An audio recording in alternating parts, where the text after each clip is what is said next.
Hello, everyone, and peace of Christ, all of you. Before we start, we told you before that we are going to start doing live broadcast in different channel, but look like until now, most of you do not even know about it. We will post for you the link, so please subscribe because we are going to move there, and we will do broadcast for some time in that channel. Uh, Maybe we will do a couple of broadcasts more until then, just to be sure that all of you knows about it. Today our topic is about the Quran calling us people of the book. You know, Islam as a religion, as many people call it religion, for me, I believe it is far away from even to be considered as a religion. Islam is a collection of cults, not even collection of religions. And uh, Muhammad, he had to go to his origin, which is as an Arab of Quraysh, who practice pagan practice, which is the Kaaba. There was 26 Kaaba in the Arabian Peninsula, and this is just one of them. And the Kaaba was a religious place and a practice of business, because religion always was a business, especially in the Middle East. And Muhammad is a businessman, and he described his religion in the Quran as Allah told him, "Should I lead you to a commercial, a bazaar, a business?" That is the business of Allah. The Muslims believe if they touch stones in the Kaaba, those stones, there is two corners. One have the black stone and the other one called the Yemeni corner. If you touch them, they erase your sin. And we know, and no Muslim can deny, that the Muslims kissed the black stone, and Muhammad himself kissed the black stones. And this is nothing but a pagan practice, going around the room, believing in a holy room, kissing black stones, stones erasing our sin. If this is not paganism, what is paganism then? However, our topic today is about the people of the book. If we go in the Quran and we search in this, I cannot even call it a book. The Quran is a collections of, I don't know if I can at all call it article, statement. It's very funny and very stupid book. And by the way, I will open my pal talk soon. If there is any Muslim, he have the courage to call me and to prove me wrong that Islam is not based in a stupid book, I will be, be happy to have you. And this is the proof, the first proof we will provide today.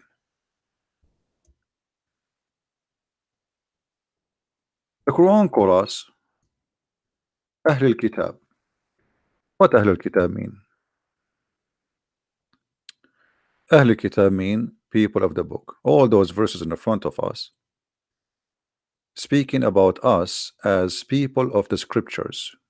Actually, it doesn't say people of scriptures, the people of the book specifically, because scriptures not necessarily is a book.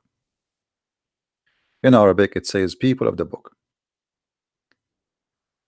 And here I find this very funny and very stupid.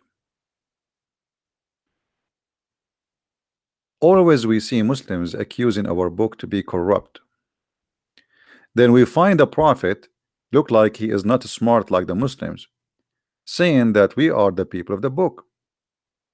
So here we have to find who is stupid in this, in this argument. The one who says our book is corrupt, or the one who says no, they are people of the book. To make it simple for the naive ones from the Muhammadan, how you call us people of the book in the same time you say to us we don't have book no more? Do we understand, guys, what I'm saying? How we are called people of the book in the time of Muhammad,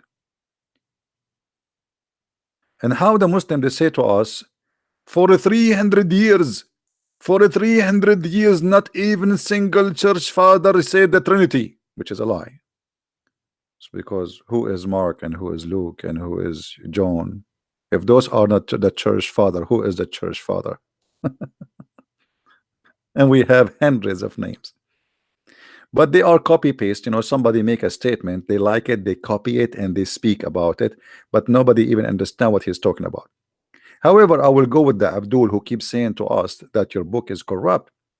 But now that's mean you are saying to me that your prophet is mentally ill.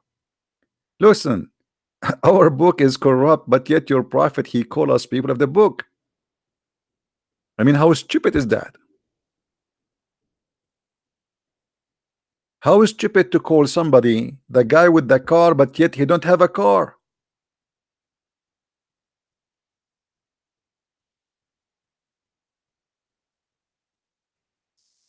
Do we have any Muslim would like to say something? No problem. We are referring to the Bible, the Quran referring to our Bible too. Don't you see? The Quran, when he call us people of the book, he is referring to our Bible. So how we are people of the book, yet we don't have a book no more? Because if we have a corrupt book, it's mean we don't have a book. That's stupid. That is literally stupid.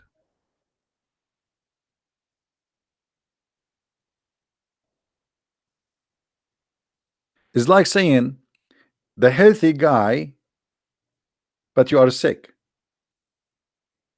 That is stupid. It's like saying the smart people, and then yet they are crazy. I mean, why you call them? How you call them people of the book, yet they don't have a book no more?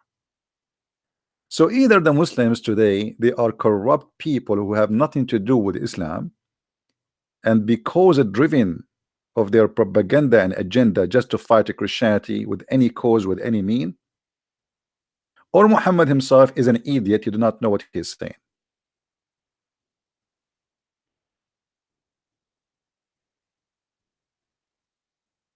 Vegas, why you keep repeating the same statement?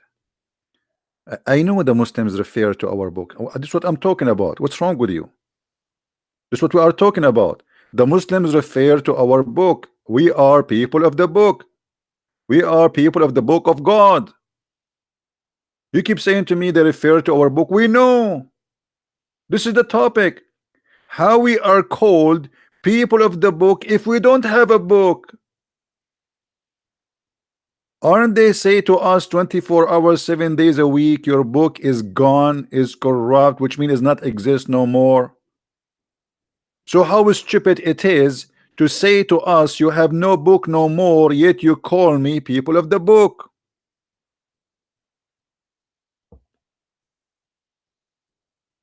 Do you understand?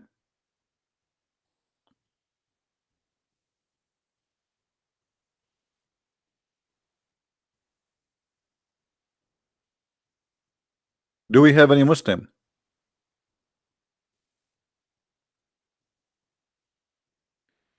Any Muslim want to explain to us how stupid that idea is?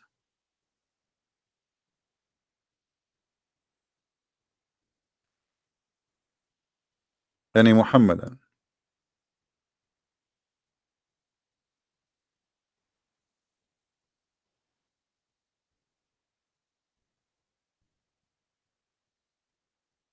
No Muhammad have an answer as usual. As usual, there's nothing new in this case. Here we notice,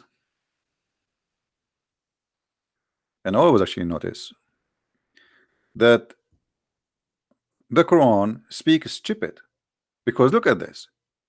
If you go just a few verses down, chapter 3, verse number 70. O people of the scriptures, why you disbelieve in ayat of Allah? I mean, how stupid that is. How they believe in the scriptures, which is supposedly the scriptures of Allah, yet they don't believe in the scriptures of Allah.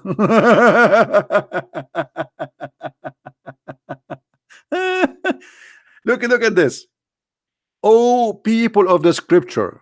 Okay, Muslim, Allah is speaking about which scriptures? The Abdul, they will say to you, he is talking about the scriptures which he sent to Isa and Moses. Okay, wonderful. That make it his scriptures, isn't it? They will say, yes, This is the scripture sent by Allah. Okay, so let's make a note here. This is Allah's scripture. Allah scripture, brother. Okay. So how he call us people of the scriptures, and yet he say that we don't believe in ayat. What ayat? Muhammad did not do anything. Muhammad, he broke Quran, so we don't believe in the Quran. So how we believe in the scriptures but we don't believe in the scriptures?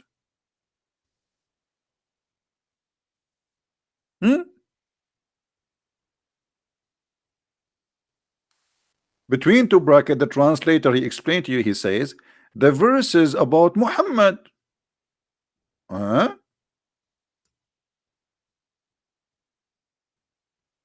present in the Torah and the Injil. Where it says that? This is a false translation, by the way. In the Torah and the Injil? Where? This is a false translation they are trying to fabricate. It's about the verses in the Quran. The Quran. Why you don't believe in the Quran? And as long they have scriptures, why they need Muhammad? If somebody is called, you see, just change the translator, you will see how the translation change. I mean, those people, they are officially liars when they translate. They love to fabricate and add things is not there. Let us see different donkey. Oh, see how translation change? Ye people of the book, why you reject the signs of Allah, which you are yourself witness? We our self witness. What we witness? Muslims, what we witness? What is the sign of Allah we witness?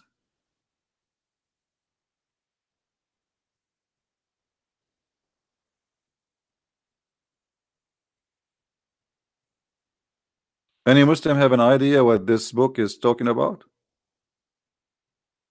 What signs? Like what?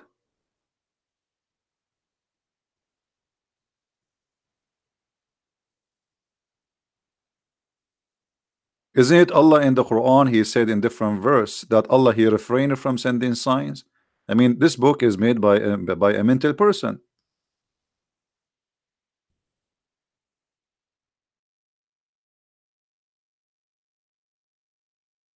Read carefully.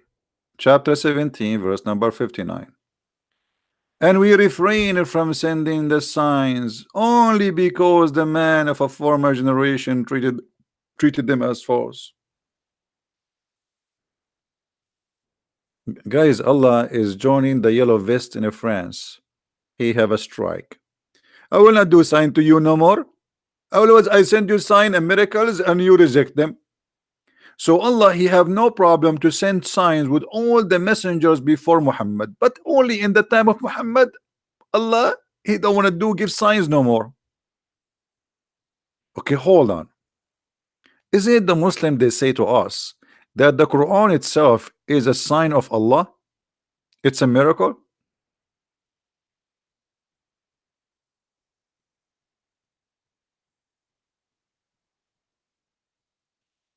Muslims? How the Quran saying Allah refrained from giving sign, but the Quran itself is a miracle? Because that will be stupid. It's like saying to you, I am not going to make coffee during the time I am making coffee. Or I say to you, I am not going to talk, but by saying that I broke my promise not to talk. So how Allah refrained from sending signs, but by saying we refrain from sending sign, he made a miracle. And by the way, look at this amazing miracle. They said to you, can you make Quran like this? So if you say, and we refrain from sending sign only because of man of former generation, that's a miracle supposedly. Nobody can make Quran like this. That's it. Can you make Quran like this? Let me show you something about the stupid challenge for making Quran like this.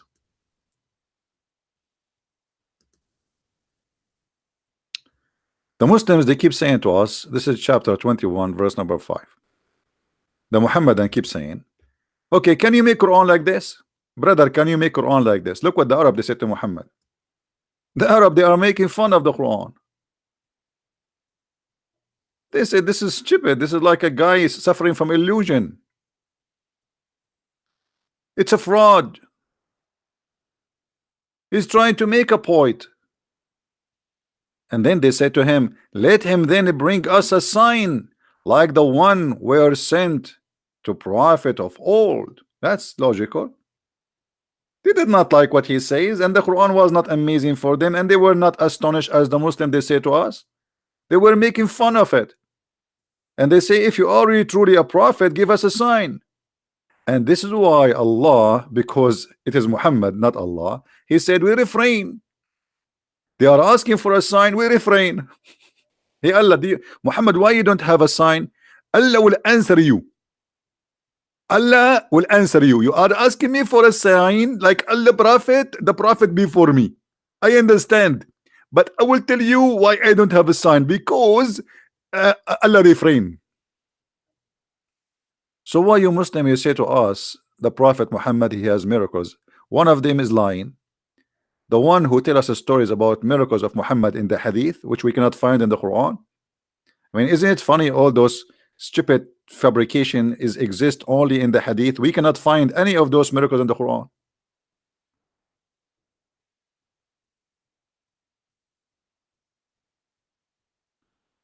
Even in the Quran, we cannot find where Muhammad he went to the seventh heaven. We cannot. There's a chapter in the Quran, it's called the chapter Al-Isra, which is our reading from now, right now.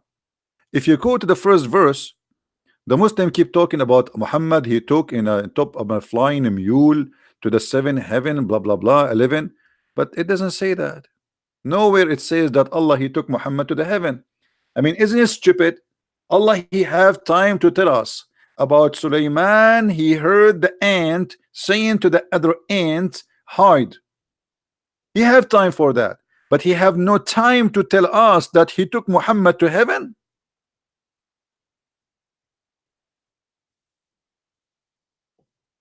In the whole Quran, not even a single verse speaking about Muhammad going to heaven. The Quran mentioned Muhammad having fight with his wife, but the Quran forgot to mention the journey of Muhammad to heaven.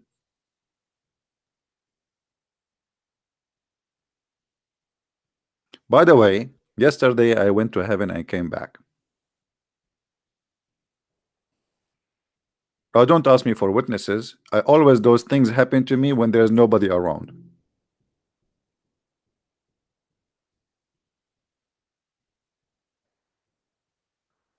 Muhammad a prophet who have no witnesses, who have no miracles, he have no signs, and he have nothing but a stupid, which we can't even call it a book. Never was a book, by the way. It was a collection of statements. This is why if you read the Quran, you will find there is no connection between the verse before and the verse after. Look at this. The chapter we are reading from. Glory to Allah who did take his servant. Okay, who is the one saying a glory to Allah? Muslims, who is the one saying a glory to Allah? How Allah he says a glory to Allah?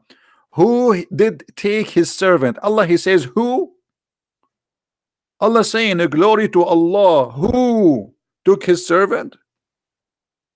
Does that work for you? In which language is that?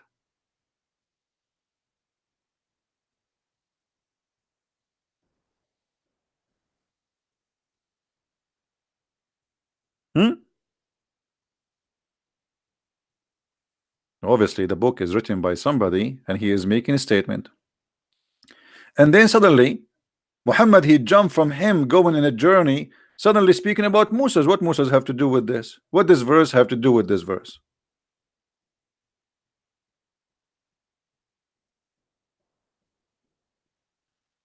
And what this verse have to do with this verse? O ye that are sprung from those whom we carried in the ark. What the ark? Look how the chapter started. Muhammad he went in a journey supposedly to the farther house. It doesn't even say Jerusalem. Nobody knows where this location is. And then suddenly he goes to Moses. We gave Moses a book. Like, what this verse have to do with this verse?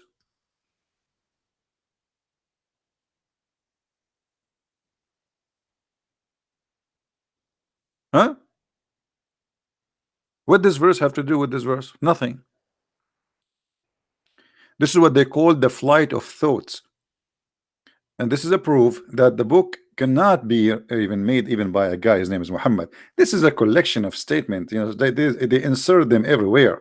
This is why they don't make sense. And then we gave Moses the book, and then he go to the Ark of Noah. What does have to do with this? And then from the Ark of Noah, we go and talk about Israel.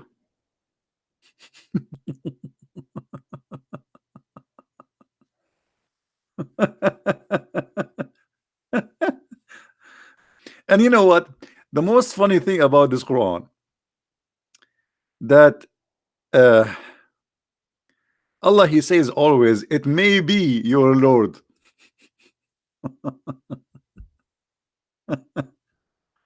It may be. It may be. What Allah saying it may be? Allah saying it may be Allah, he will forgive you. What do you mean? Maybe who? Maybe how? Maybe nice to meet you. When we say maybe, it's mean the guy is talking, he is not sure. What do you mean maybe?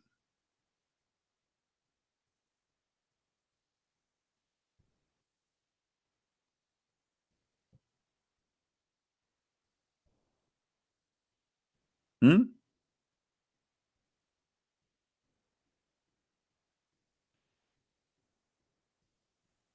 Do we have any Muslim would like to give me a call live on air in Pal Talk? Who is a Muslim would like to call us? A Muslim, he have a knowledge to give you a chance to defend your cult. Do we have anyone?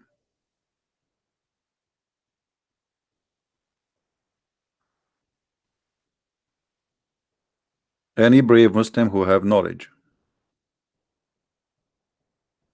Thank you guys for the nice and the kind words. We appreciate them. Any Muslim, he is proud to be a Muhammadan. He would like to give me a call. Okay, Nami Ape, you are a Muslim? All right, make a Pal Talk name and give me your ID, please.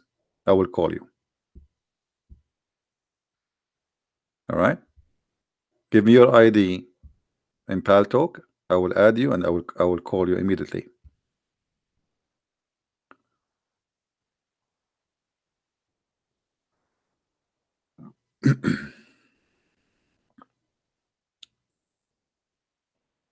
Yeah, but we need to have his name so we can call him.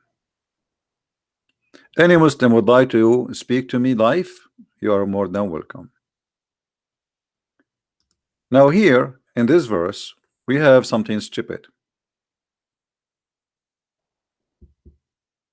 Anyone notice what the stupid thing here?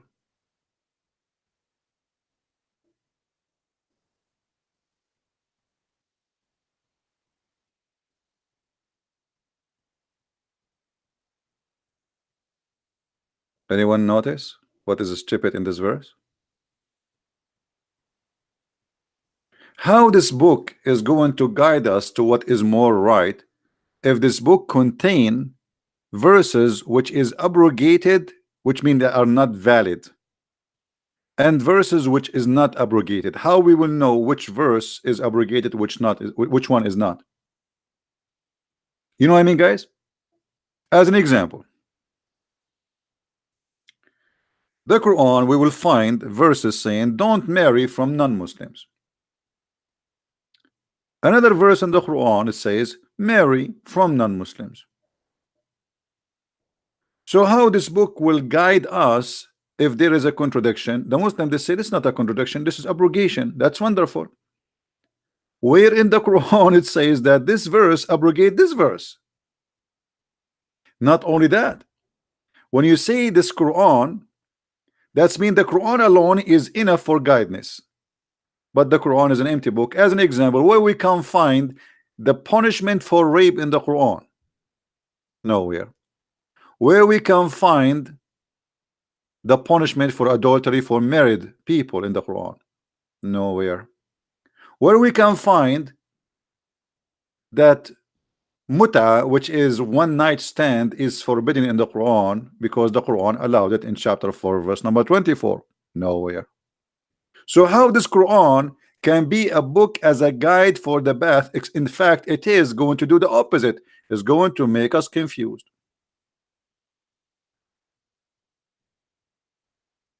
This is why the Shia, they believe that the muta never been abrogated, and they are right. There's no verse in the Quran that says it's abrogated. So how this can be a book for the right path? Do we have any Muslim wanna call us? And not only that, the abrogation statement is very stupid.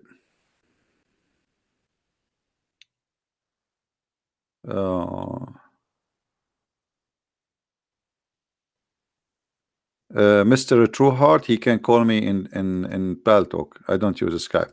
Paltalk is for free. He can download it. The same he download Skype, he can download Paltalk. And the abrogation story in the Quran is nothing but a false excuse for a false prophet. And let me show you how that can be.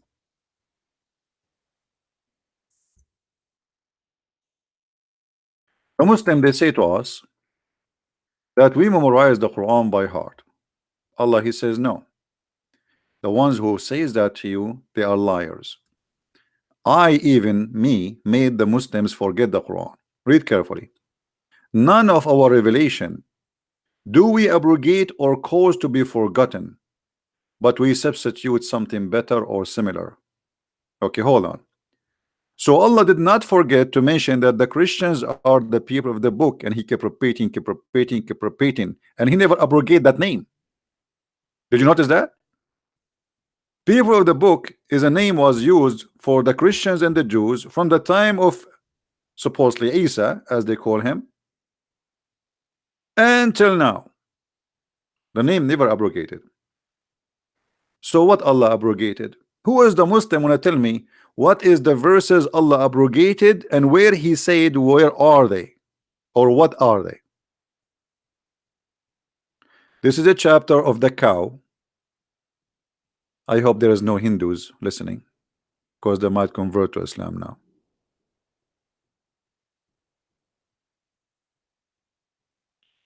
Any Muslim can tell me if this is a book which is a book of guidance, did Allah made notes that the verses, the following verse and the following verse and the following verses are abrogated? Because he just said there is verses we abrogate them. But now there's nowhere in the Quran says which verses are abrogated. So how we will know which verses are abrogated? Any Muhammadan?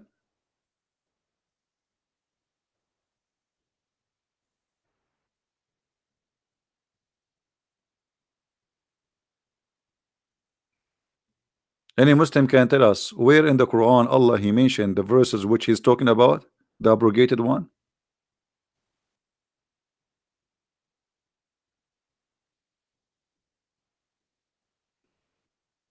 Any Muhammadan? You see, when I say to you that I gave you a book, okay, and now I have my books. I make an they call it edition, right? If you change something in the book, they make edition. Did Allah provide us with edition book like Quran edition? No. So when the Quran says confirming two things, Allah he did. He caused Muslims to forget the Quran, and he abrogated the Quran. How we will know what is forgotten and what is abrogated? And again, guys, the admin, they are posting for you my other page in YouTube. Please subscribe, because soon we will start broadcasting there. This account will go for sleep for some time. Any Muslim can tell us. The Muslims, they say to you, well, in order to understand what verses are abrogated, then we have to go to the hadith. Not true. Even in the hadith, it doesn't say what is abrogated. You have to guess, because first of all, the hadith is not approved by all Muslims, depend in the sect. This is number one. Number two, even the same sect, they have a problem with the hadith. So how the hadith can be a source of Islam, but the Quran says that this book is the source of guidance?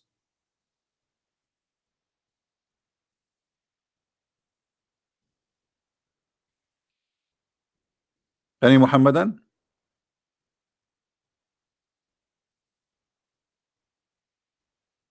That is stupid. But let me tell you what happened. Muhammad, because he's a false prophet, he cannot repeat the verse twice same time. Like in the morning he say Bismillahirrahmanirrahim, Alhamdulillah. Afternoon he says Alhamdulillahi Rabbil Alameen, Bismillahirrahmanirrahim. Okay, so he's mixing things up now. So people, they start asking him, what is that, man? You just said something different. So Muhammad, he says, none of our revelation we abrogated or caused to be forgotten. Why Muhammad saying Allah he caused Muslims to forget the Quran? Why Allah wanna cause you to forget the Quran? Allah he sent the Quran, and he wanna cause you to forget the Quran. Why? He found that his Quran is stupid. It does not make sense.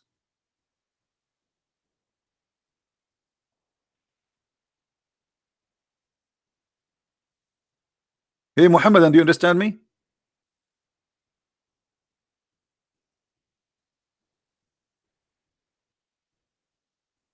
How Allah he sent Quran, yet he want you to forget the Quran? What is the logic in that?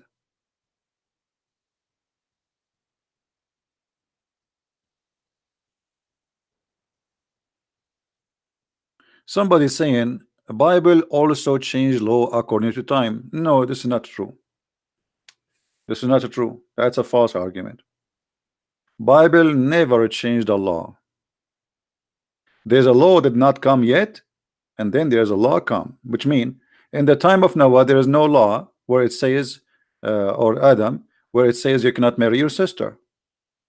It's not the law change. In your religion, in the morning Muhammad he make a law, after 2 hours he changed the law.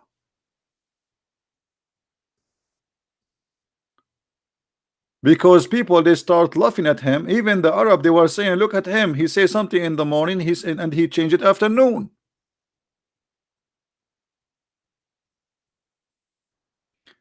As an example, look at this law. And I want Muhammad Khan, the one who is texting, to answer. Feel free to, if you want to call me in Paltalk, Muhammad Khan, let me know.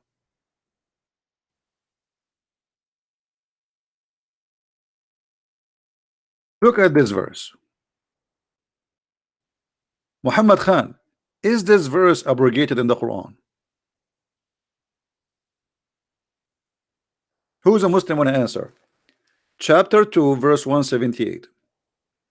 Is this verse abrogated?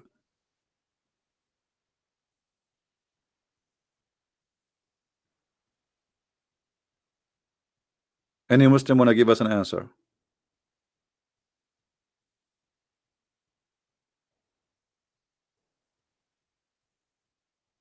Any Muslim have the courage to say yes, no? No, I think. Okay, hold on. Guys, here we have an example of how Muslim he believe in Allah. So the Quran is the book of guidance, but look what Muhammad Khan he said to us. No, I think. So how that can be guidance? I think. What if your thinking is wrong? How this book is a book of guidance and now you have to guess? And this is a very serious punishment, because if we follow it and it's abrogated, that will be a crime against God. If your God forbid you from following this verse anymore and you're still following it, that's mean you are going to go to hell. Nice to meet you. Well, I have a bad news for you, Muhammad Khan. This verse is abrogated. You just said no, I think. Did he say, guys, no? As he think? Well, you are wrong. This verse is abrogated. Muhammad, he made this verse, and people, they start complaining left and right because this is stupid. If I kill your wife, you kill my wife? Since when? This is eye for an eye. Muhammad, he could not understand the law of Musa, which is an eye for an eye, so he created his own based in his stupid understanding. So in the case of murder, free for the free. If a free man kill a free man will be killed. But a free man will not be killed for killing a slave. Women for the women. Have you ever heard of a justice like this?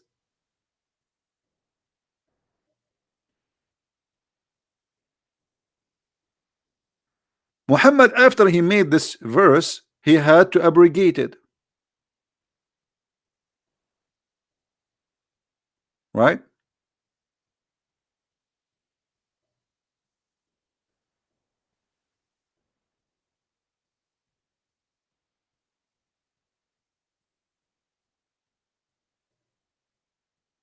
Do we have any Muslim?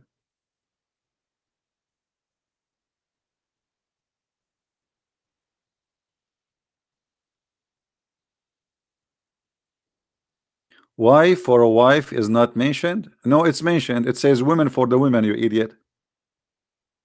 Do you know what women for women mean? Which mean if you kill my women, I kill your women. If you kill my slave, I kill your slave. If I am a free and you are free, if I kill you, you have the right to kill me. The punishment is killing the free man. This is what it says. So yes, it says wife for a wife. Women for a woman. Women from your group and women from my group, they will die. So now we have two innocent people dead, and the killer is free.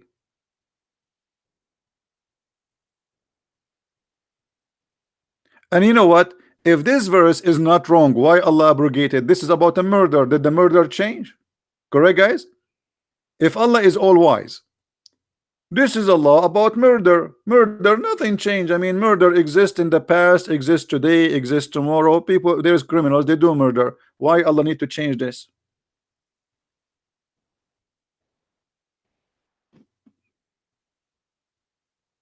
Any Muslim have an answer? What? Why Allah changed it? Why Muhammad he get this verse and then a week after he don't want it no more?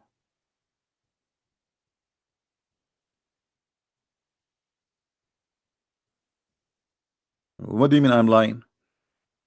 Okay, let us go and read the interpretation. Shall we? Guys, I'm lying. Shall we go and read the interpretation? Okay, hold on. I'm lying, brother. I'm lying. Okay. We go and see the interpretation. Let us see who is lying. In a second, everybody will see.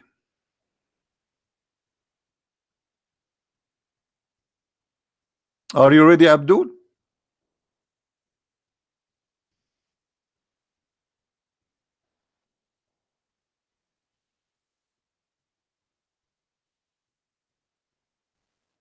Let us see who is lying. You're lying. You are lying. Read with me, guys.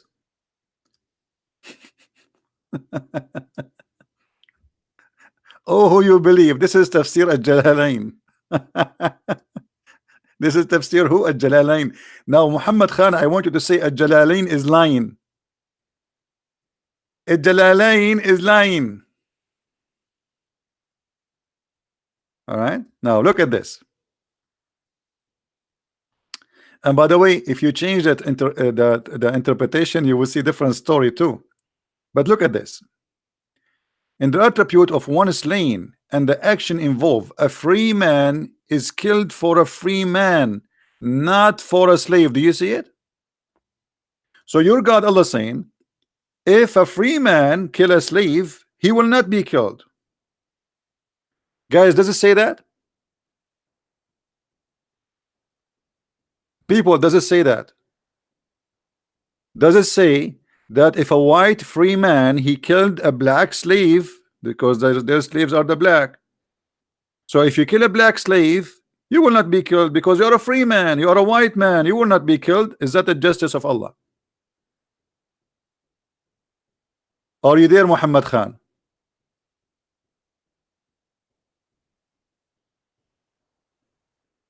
So who is going to be killed? Muhammad. Based on this, who is going to be killed? The free man, he killed the slave man. Who is going to be killed? It says a slave for a slave, and female for the female. And later Muhammad, he changed it because people, they start saying to him, this is stupid. Do you see it?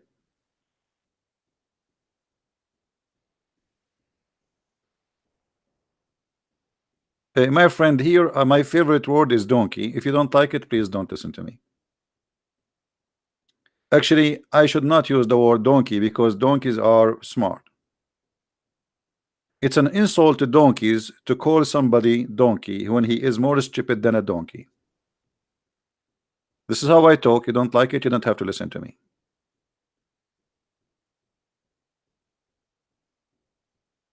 You tell me who is the donkey here. I mean, if I should not use the word donkey. Look, I say to them, I show them in the screen, still they call me liar. So why you are upset from using the word donkey?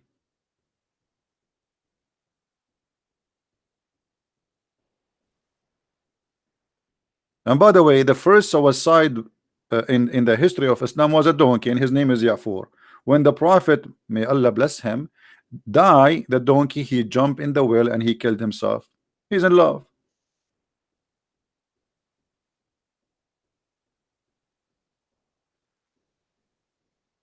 So any Muslim want to answer us? Where is the ones who keep saying to me, liar, liar?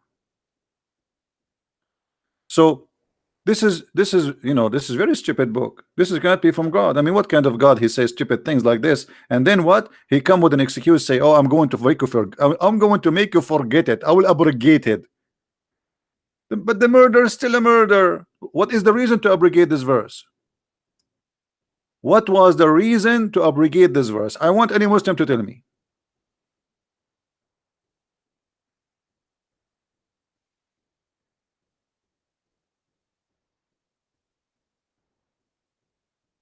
Were you ever afraid to live in the Middle East? I never been afraid wherever I live.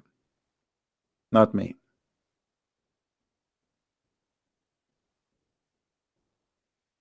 No problem, no problem, Mr. Squad. But I'm just telling you how I talk. This is how I talk, what I can do. This is me. You want me to be something else? This is me. I say things as I believe. I don't put makeup. Do you want me to be politically correct? I cannot.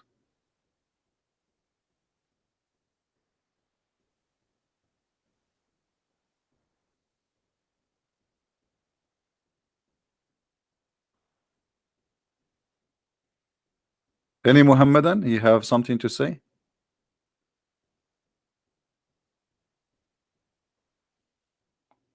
Actually, once I forced myself to be nicer, and then I could not find my keys because look like I became a different person, and even my pocket is not my pocket no more, and my wallet is not there. I could not recognize myself. Alhamdulillah, true story. So look at this God. He make a stupid law, and when people they start complaining, he abrogate his law because Allah is very flexible. I thought this is in the Allah is making justice. Look, this is the law of equality. Do you see it? The verse saying after this is the law of equality. So did the equality changed?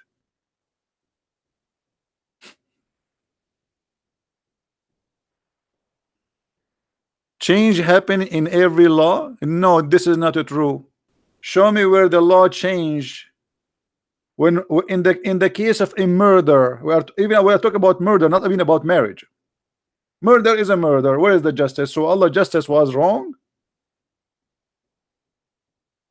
Obviously he was wrong.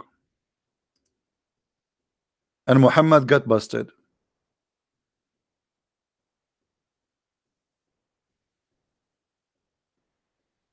This is the law of equality. The law of equality, if I kill a female, you kill my female. And if I kill your male slave, you kill my slave. Oh, nice to meet you. So now we have two victims. Right?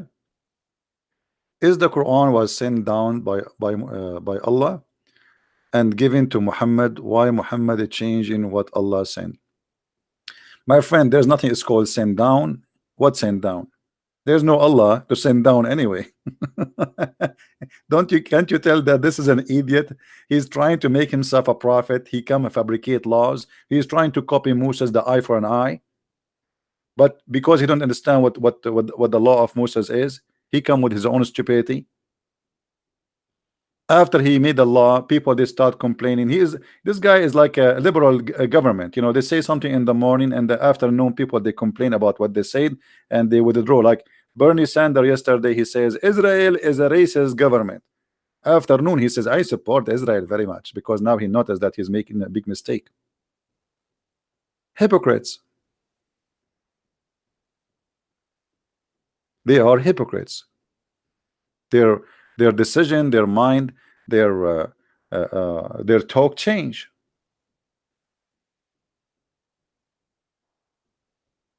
Any Muhammadan have something to say? Now we go back here to something to speak about this stupid thing here, because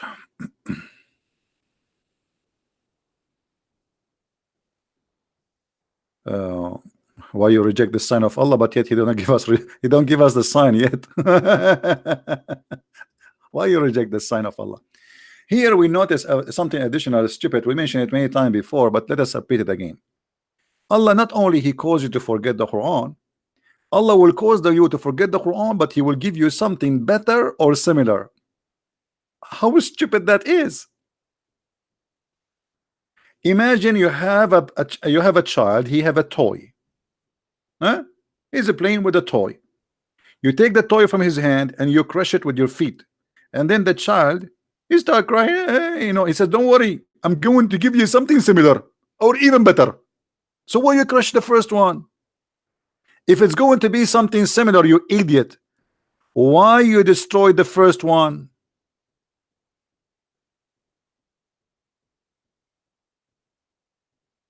Any Muhammadan? If it's going to be similar, so why you destroy it? So you have a car, okay, let us say you have you have a Mercedes-Benz 500, brother. Allah take your Mercedes-Benz 500 and he destroy it, and he give you 500 Mercedes-Benz. Who is the stupid here?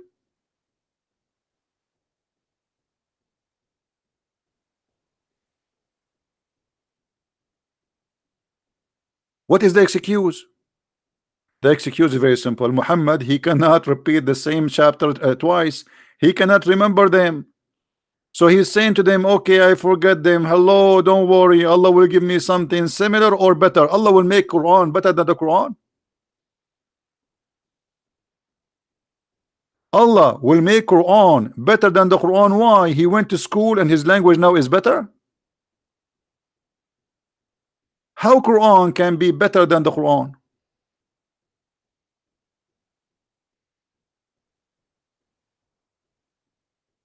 A Muslim, he want to call me, his name is Good Day. Okay, let us hope he is not a kid. A good day.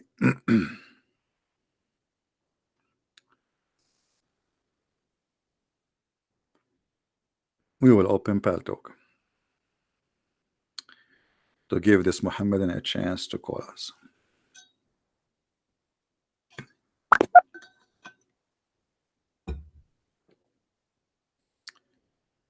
All right.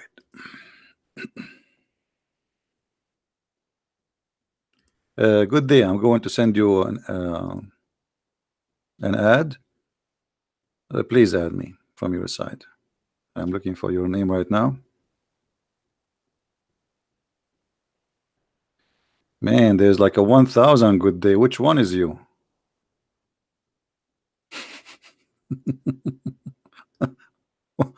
Which one of those is you?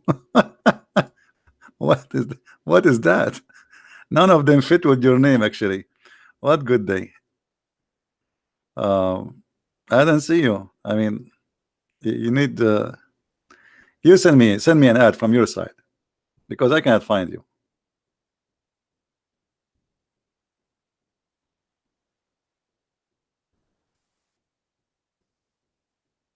Hmm?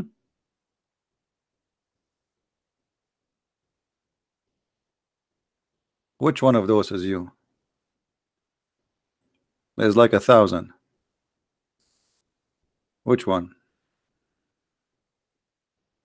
None of them fit with your name, really.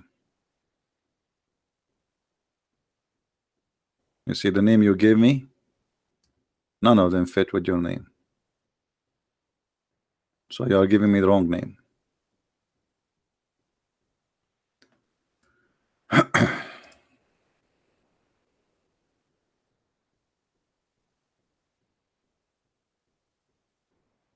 Yeah, I just told you you cannot find it. I just searched. I showed you. You send me a text message from your side. Add me.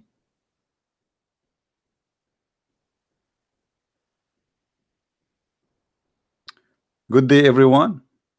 Good day, everyone. Is yours? Okay, hold on. Good day, everyone.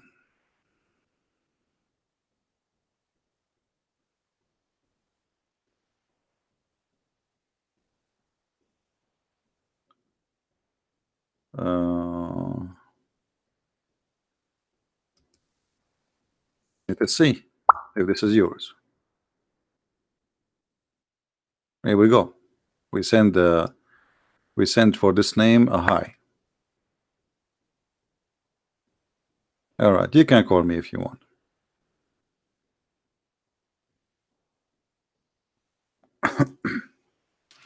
Did you receive my hi?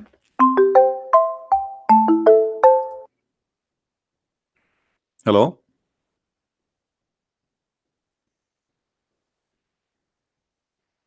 Hello? Hello, yes. All right, you hear me? Hello. Yeah, can you hear me well? Yeah, I do. Go ahead. What do you want to say to us?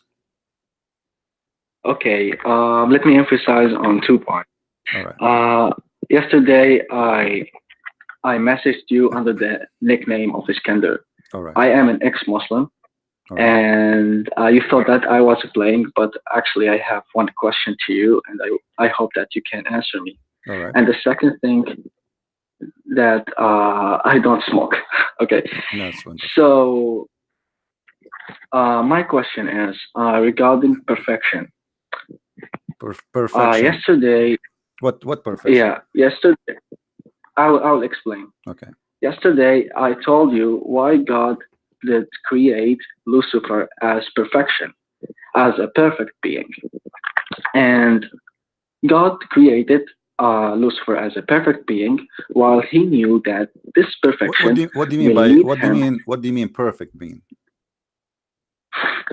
It's stated in the Bible that Lucifer as the signet of perfection before Yeah, his falling. this is God, no, this is about God. He created an angel. The angel. He did not create Lucifer. He created the angel. yeah, The angel who himself he chose to be the bad person. So God yeah, I created know. things in perfection. Even Adam, he was created in perfection. But when he disobeyed God, the perfection is taken from his nature, which means he suffer, he die, he gets sick, etc. So God created Okay, everything in perfection, but he have control of everything in the same time. So now Satan or this angel or the fallen angel, he decided to become Lucifer. But that will not change the yeah, fact that he is still the perfection. Here is not about you being, because the only God is perfect. The way you are talking about it, I know. the way you are trying to say, because perfect is about we don't make mistakes. This is what perfect mean. Yeah, If you want to go in the mean you are trying to say to it. Okay. okay, but in the Bible, it's stated that God didn't want sin for His creation. But from my point of view, I feel that perfection was the lead point of sin. No, you see, God, God, he don't want bad things to happen to you, but he don't intervene with your decision. If you go from the beginning, you will see the story that God, which is a simple story, God said to Adam, don't do this and don't do that. But still, Adam, he can do it, right? Yeah. Okay, so the perfection, God, he's given him perfection by helping him about taking decision. But still, he is free to accept the decision or to reject the decision. Yeah. Okay. And then So when by he what rejects, I understand, yeah, by what I understand, that perfection will be given. So when someone is given the perfection, it means that he will get the knowledge of bad things no, and no, good things. nobody have the knowledge of God, and perfection have nothing to do with knowledge of God. The knowledge of Adam, the knowledge of angels still is very limited compared to God. So he gave us what we need to function in the job which supposedly we're supposed to do. So to survive, to live in the nature we are created for. As an example, the bees, they have the nature, you know, where it make them able to survive, but they cannot do more than what they So again, what they like. The insect, the bees, you know, they knew they knew they are designed to make honey. You do not know how to make okay. honey, but even though the bees are so small and maybe it mean nothing for you, but still the bees can do something you cannot do yourself, correct? Yes, yes. Okay, and you can do things the bees cannot do. Yeah. So the perfection of creation is about everything created is complete each other. So God created us, and he created the bees, he created the ants, he created the insect, he created the bacteria. Everything is a cycle of complete of perfection. But you yourself, you are not perfect. Okay. But isn't it because of the perfect attributes of Lucifer he rebelled against God? It means that from his You see, perfect attributes and perfection, he became arrogant. no, he is not. He is not perfect in the way you understand. I just explained to you. As an example, you see, it's the Bible says that God created Adam in his image, which means he gave him the best image can have, even his image. Jesus himself, he come in the image of a man. This is the perfect image as God he created. But doesn't mean you are perfect as God, because still you can make sin and you can commit something wrong. So God gave you guidance to help you in the perfection. You are his creation, and he gave you a manual. He says, okay, you are my creation, I want to help you. You are not perfect, and I don't want you to be you are not me. I understand you are not qualified to be me. I created you, but I'm going to help you. Don't do this and don't do that, and you will be good. Then you decide to do the opposite. So you decide imperfection and you refuse the perfection of God. Perfection of God is to be with God, but you rejected that. So Lucifer, he have a choice to be or not to be, same as Adam. There's no difference. You understand? So Lucifer, which is Satan now, is not perfect as he was before. He was never perfect in the way you are trying to explain it to us. You think he is perfect as God. Only God is perfect. I just told you the perfection. The perfection you are talking about. He, like, you know, like when God created me, he created me a perfect human being, nothing else. The perfection is about being a human being, not about being God. Otherwise, now we will have two gods. One of them is Lucifer, and the other one is our God. This is not what it says. So God gave them the perfection to be angels, to serve God. But he loved his power. He is, you know, he's powerful. He have amazing power. And now, okay, why I want to obey God? You know, I'm going to be a rebellion. I'm going to be my own. I will rule my own kingdom. All right. And God, you know, we as a Christians, we believe in a free will. We are created, but not to be his slaves. Go and live and do whatever you wish. I told you what not to do, and you choose to do the opposite. This is your business. I am still, at the end of the day, God is in control. Lucifer is Lucifer, man is a man, and then still God is going to judge all in the judge. So God, he gave you, let us say, a space of time and a space of a space, like, you know, land and to live in. So he gave you the space, and then you, when your time is up, you are going to be either rewarded or punished. So here, perfection is not what you think. You are confused, and you are reading translation. You know, perfection here, that God, he created the perfect angel. Nothing is missing. God created the perfect human being. The question here, okay, I'm with you that God didn't create Lucifer as perfect as he, but he created with the high standards, which is he's higher than the other creations. Didn't God know that from these high attributes, comparing to the other creation, he will deceive the other creation to do the wrong things? Yeah, see here you have the same problem, maybe because you have in the background of Islam. Do you remember the story in chapter 18 where the prophet Al-Khadr, he killed a child because when he grow, supposedly he will be a rebellion to his parents? Yes, yes, You know the yes. story? Okay, but this is not fair. That's mean God, he is going to punish you for he is knowing before you're doing. Oh, okay, yeah. So that's not fair. I mean, okay, well, I know he will do, but that still will not justify punishing for what he will do, but yet he did not do it. Mm-hmm. All right. So because the nature Yeah. of God is about justice, I'm not going to punish you because you did not do, because you will do it later, and I have knowledge of something you yourself you don't have knowledge of.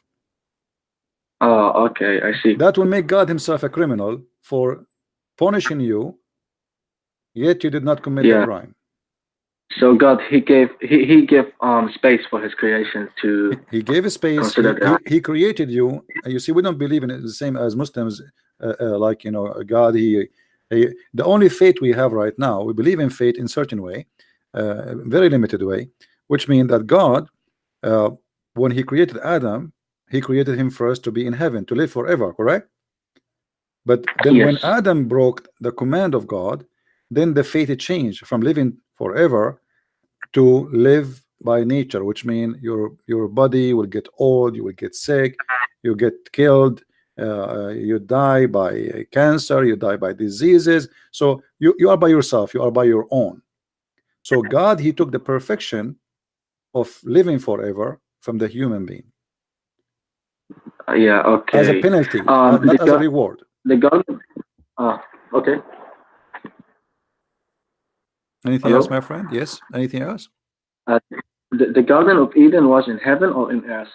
No, the garden in Islam, the Garden of Eden is in the sky, supposedly, which is funny, but in the Bible it was in the ground.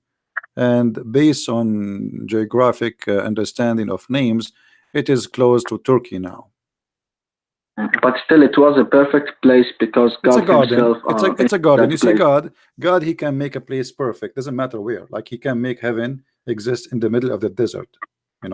So it's not the place is the problem. The problem is what you did in that place. So that place I mean, in terms of holiness, it means that only pure creatures can get inside this garden because God was there. No, God is everywhere, my friend. God is not only there. You see? Don't be. I don't wanna insult you, but don't be naive. You see, when the Bible speak about Adam and Eve's story, this is a very simple story to make you understand that from the beginning, the reason we are not in heaven, that human broke the command of God. Like, do you really think God, he care really about eating an apple? Is that what the story is about? That's not the story. The story is about you broke his command. It's not about how big the command is. You know what I mean? Yeah. Otherwise, imagine like I have an apple in the table, and you are someone I really care for, and then I say to you, don't eat the apple, and you eat the apple. That's not really a reason to be, but because you broke the command. It's not about the apple. You broke the command, and that intention of that breaking the command is to be equal to God. If you remember the story from the Bible, as long as you did read, it says that Satan, he told them that if you eat from it, you will have the knowledge of God. Correct? So not only they broke the command, their intention is to be the same as Lucifer. I see. Yeah. So when you read a story, don't be like a child who is trying to think it's a cartoon. The Bible is a very deep book, but there's things is written in a simple way in order for us to analyze the information. Otherwise, imagine if God want to write for us how he created the bees. You need maybe 10 books. Oh yeah. The eyes alone is amazing. So the Bible is not meant to explain what God he did exactly step by step, but it's to summarize what you should avoid so you can live and you can go back to heaven. The book I see. is not meant to tell us really the details of every single day happened in the past, but it is about what you do so you can come back to me. Okay, I see. All right. Yeah. The term fallen people or fallen creatures is it applied to the people who believe in the biblical belief or just for the Muslims? You see, fallen, we are fallen since Adam fall. That's it, because we are out of heaven and we are born out of heaven. So in order to go back to heaven, we have to get our way, and the Bible gives us the details how to get back. So now you have a freedom of a choice. Either you want to go or you don't want to go. If you accept it, you go. If you don't, so all of us, we are the Bible confirmed that me and you and everybody, we are sinners. Okay. So every human is a sinner, and he is short of a grace, short of holiness. And in order to get back to where he used to be, he have to go back to be the same as Adam was before he commits sin. In terms of spirituality, because you said that Adam was created in the Garden of Eden, which is in earth. So Yes. I can't say that he was fallen from heaven. No, the fall is not about falling from heaven or from where. The fall is you fall into hell. You are falling out of the mercy of God. You are out, but still you are not totally out. Still, he give you a space, as we said, to come back. So you are falling. You are falling from heaven, but falling is not about high and low. You know what I mean? This is not about first floor, second floor. Who cares? This is about where are you now from God? Are you close to God or you're far from God? So if you are far from God, which means far from his mercy, you rejected his mercy, that make you fallen. It's not about how close to you are by distance. Our God, we believe he right now as we speak, he's with us. So he is not in a place, and that will make us okay. In order to go, we have to go and take elevator to go there. That will be silly thinking. The Muslim think this way, I see. The Muslim think that there is 7 heavens and there's ranks and etc. and floors, etc. We don't believe in this. Yeah. But my friend, as long you said to me you are an ex-Muslim, what make you leave Islam? What made me believe Islam? Well, there's a lot of reasons, but the main reason is that in Islamic belief, they believe that the Quran is a perfect book, which means it's a huge claim, which means that if we found one mistake, it means the book is wrong. And I found a lot of wrong statements there. So it means that the book is not from God. How long ago you left Islam? Well, before 1 month, I guess. Oh, is that after watching my videos or nothing to do with my videos? It's before watching David Wood videos. He's the one who the first videos were from David Wood. Okay, that's good. Well, I'm very happy for you. That's you found your way. And what do you think about Christianity now? Well, I'm considering it, and like I said, I gave you my question, and this is one of the questions that I looking for answers for it. And yeah, I like the Christianity belief. It's really deep, and yeah. Don't you miss? So I'm don't you miss the 72 version? Don't you want to get them back? 70 version? No, I don't. Well, you know what? I invite you, as long I take a chance that you call me, and I invite you to accept the Messiah as your savior. I actually prayed for the Messiah yesterday, so I can find my way. All right, and if there's any news after you prayed? I contacted you. All right. So you prayed to the Messiah, and maybe the Messiah he send me in your way. Maybe it worked this way. And my friend, if you have any question about the Messiah, I will be happy to help you.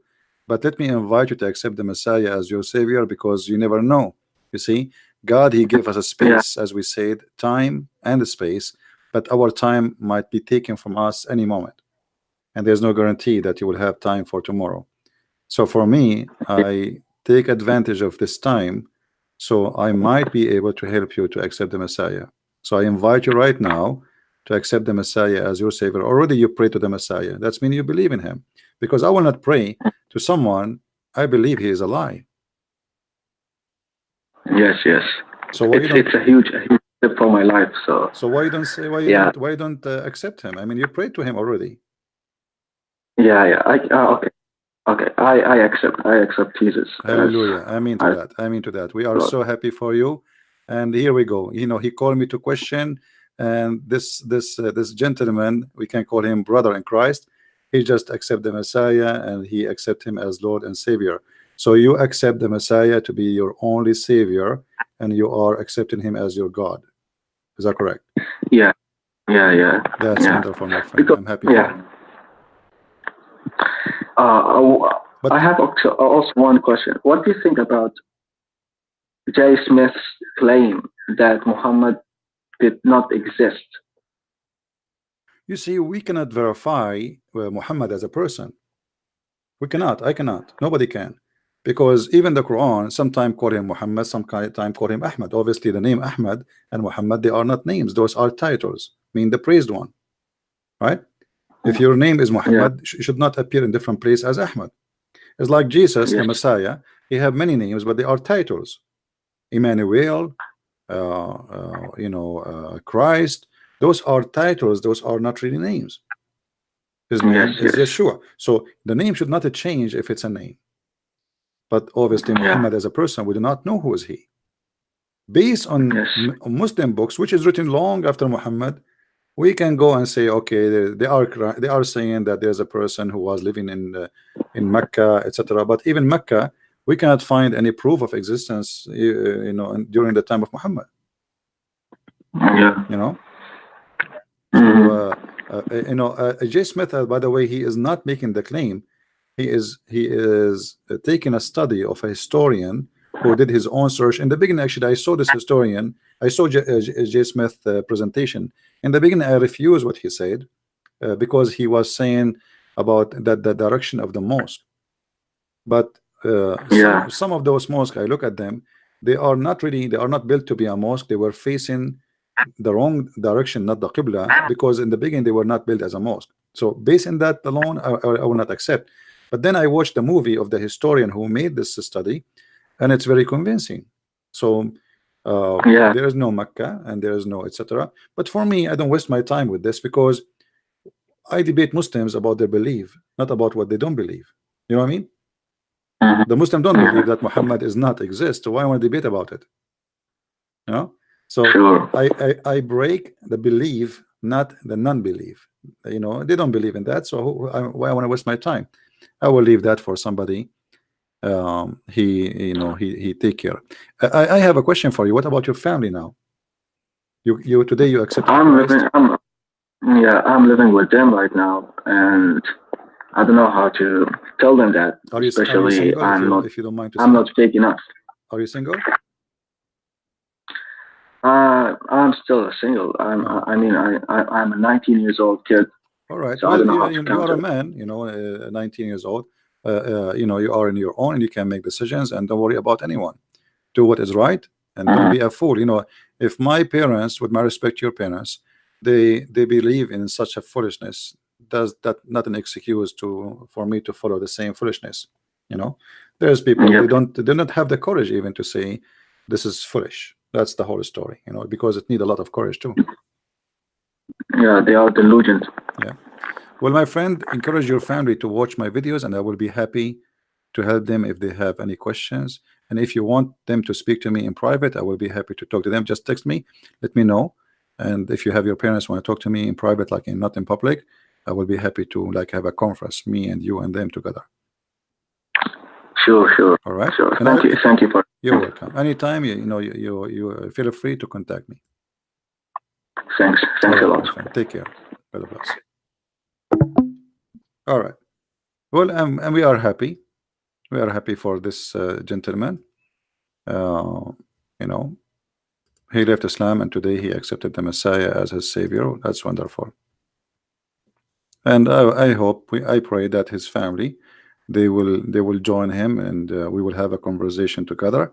and we can make it private, as I said, because some people don't like to speak in public, and their voice will be recorded, etc., like now in YouTube. So, and I always do that. I mean, this is not new for me. So we are happy for this brother to accept the Messiah. And you know, always when you read the Bible, don't the Bible is not the same as the Quran. Quran is just like, it doesn't make sense. I mean, look at this. The things is not connected. The verse before have nothing to do with the verse after, and there is no meaning. I mean, even the Quran does not make any sense. You see, the one who made the Quran, he concentrated in making Arab music, rap, and that one of the reasons make this book stupid. So now, because now I have to squeeze the words and the letters to make it fit at the end. I will give you an example. I don't know how many of you remember, once I have a guy, his name Al-Harith, something like this, and he claimed to be a sheikh. I asked him about this hadith, this verse in the Quran.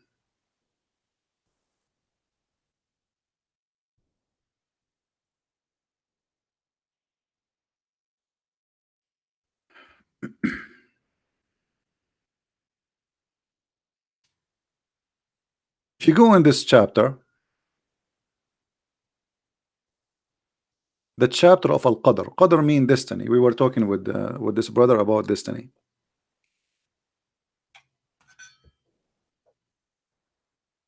Those who speak Arabic, they will notice that Muhammad, when he fabricated his Quran, he is just making Arabic music. Now, you do not know Arabic, but I will help you. You notice those letters at the end, they are always the same. Do you notice? R, R, R, R, R. Do you see it? The first one here is not part of the Quran. This is a fabrication from the Muslims. So do you see the letter? So Muhammad, he need to continue his statement, and they have to end with the letter R. And this is funny that God, he want to do that. I mean, what the point? This is gonna happen in Arabic if you are trying to make a poetry. And by the way, Quran is not a poetry, because it is very down low in the as a fabric of language. It's stupid. It's you know, we call it in Arabic saja, but this is even the bad saja. So look what he said. Inna anzalnahu fi laylatil qadr wama adraka ma laylatul qadr laylatul qadru khayrun min alf shahr تنزل الملائكة والروح فيها بإذن من ربها من كل أمر سلام هي حتى مطلع الفجر. So he have to end with the far r. And look at the translation, and that make the Quran a stupid book. We have indeed revealed the message in the night of power. The Muslim translate the Laylatul Qadr, the night of power. And what we will explain to you about the night of power is, okay, what it is? Nothing. I mean, he just said to you, and do you know what is the night of Al-Qadr? Okay, what it is? The night of Al-Power is better than 1,000 months, but I thought you are going to tell me what it is.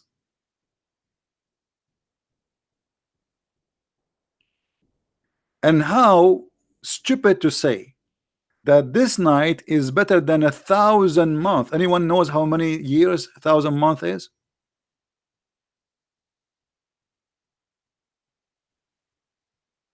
How many years 1,000 months? Somebody give me a number. Any Muslim?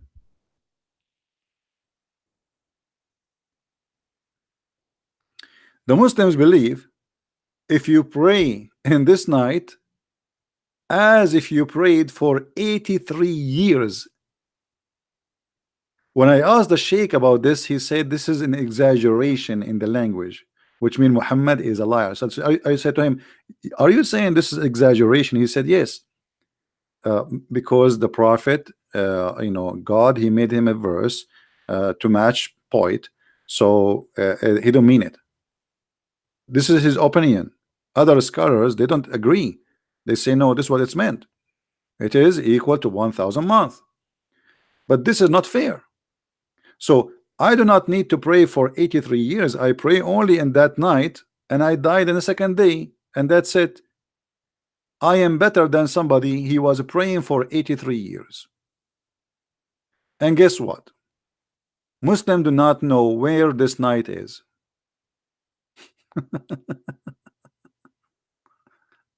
You know what I mean? Muhammadan do not know when this night happened. So how this night, and there is a story in the hadith. Muhammad, he run to tell his companion, because people, they keep asking him, okay, you told us that the night of power is better than a 1,000 night, but when was the night? So one day, Muhammad, he supposedly remembered the night of power. Let me find you the hadith.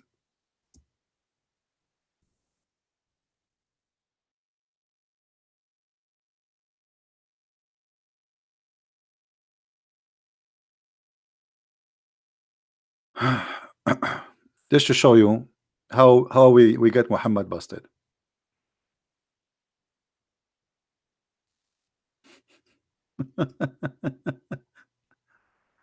Oh boy.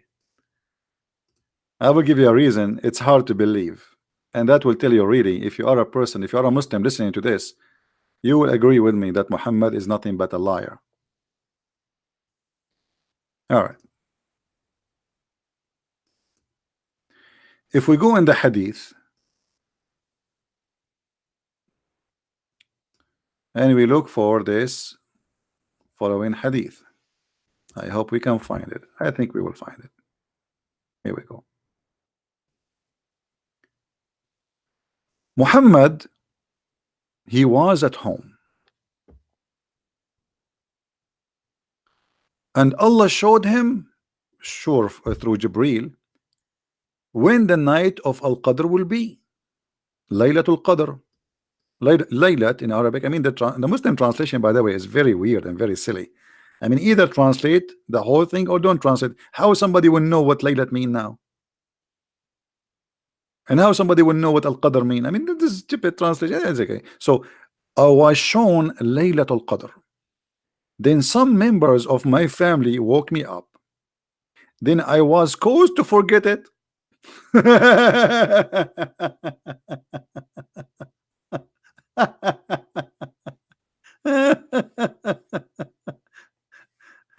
Hello?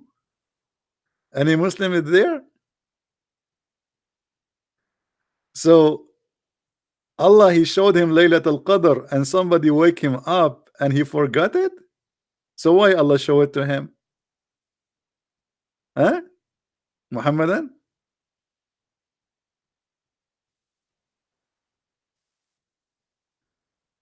Hello?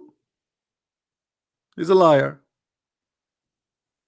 And then he said, so seek it in the last week. He don't know which day. Maybe in different hadith he says in the middle of the month. In the other hadith he says in the last 10 days. In the other hadith he says in the last 3 days. Muhammad is nothing but a big fat liar. Who is the one who showed Muhammad when the date of the night of power? Allah. So what do you mean somebody woke you up and you forgot it? Allah could not keep it in your mind? Why Allah show it to you?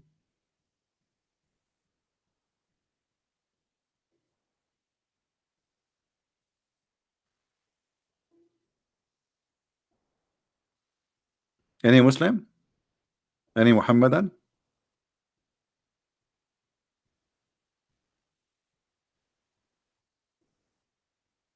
I was showing Laylatul Qadr. Muhammad, who showed you that? Who showed you that? Allah? Obviously it must be Allah, right?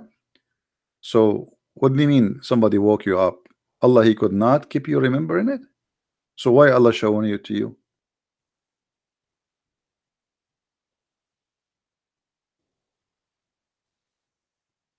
And they cannot say this is a weak hadith, this is Sahih Muslim. But anyway, anything you give them, they will say to you it is wrong and we will reject and etc. You know? Imagine, may the Lord forgive me for comparing. Imagine Jesus says that.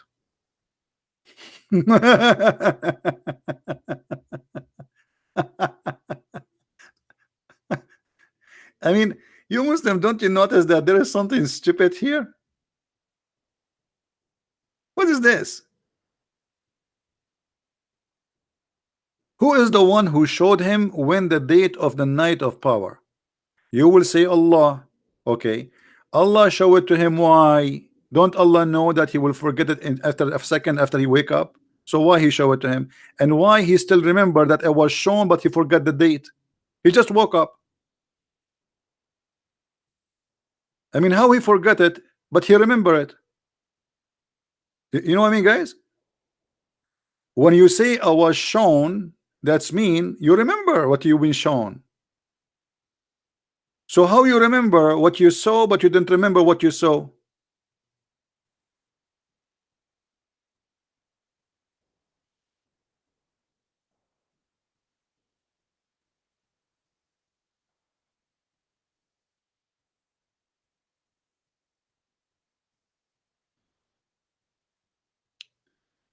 If we ask the Muslims, they say, who is a Muslim in the chat?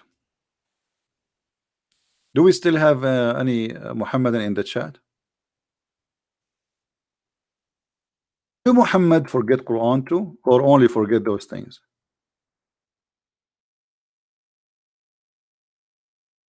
Any Muslim want to help us?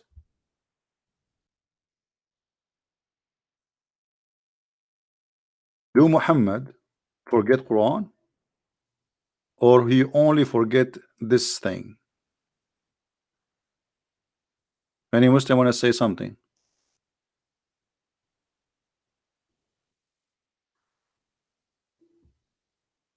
How are you, Muhammad Khan? Are you there?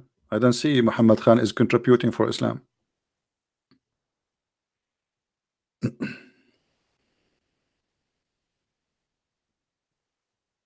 Did Muhammad forget Quran? Any Muslim want to help me? Muhammad Khan, are you there? Did Muhammad forget Quran? Okay, Muhammad Khan, he forgot Quran. Okay, why he forgot Quran? Guys, Muhammad Khan, he said Muhammad, he forgot the Quran. Nope. No, repeat again. I give me one sentence to be sure what is your answer. Did Muhammad forget Quran? Either you say yes, he forget Quran, or you say he did not forget the Quran. So we will not be confused by your answer. Waiting for your answer, Muhammad Khan, and any Muslim. Did Muhammad forget Quran?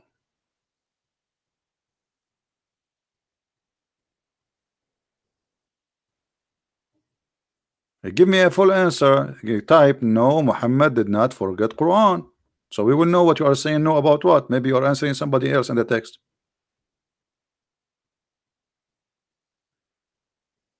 Who is a Muslim want to give me a full answer? No, it's Allah will. Okay, he's right. He's right. It's Allah will that Muhammad will not forget the Quran. Guys, did you see? Muhammad Khan, he just confirmed to us that it is Allah will that Muhammad will not forget the Quran. This is his answer. Read with me. No, and he have a big no for you, not small no. I mean, this is a big no. You can take it and make a print of it and put it in the wall next to the picture of the Kaaba. No. Why? Because it is Allah will. So what is Allah will? Allah will is that Muhammad will not forget the Quran. Do you agree, Muhammad Khan? That Allah will that Muhammad will not forget the Quran?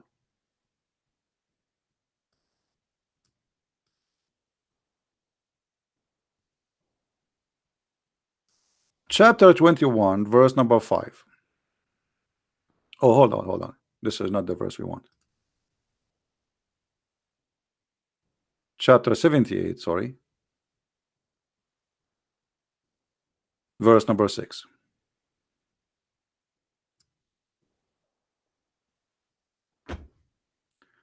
We will give you Quran and you will not forget. Do you see the verse? Guys, do you see the verse? We will give you Quran and you will not forget. Do you agree, Muslim, with this verse?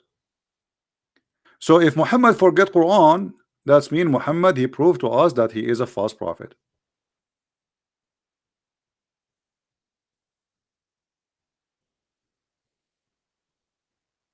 Let us see if Muhammad forgot the Quran. Shall we?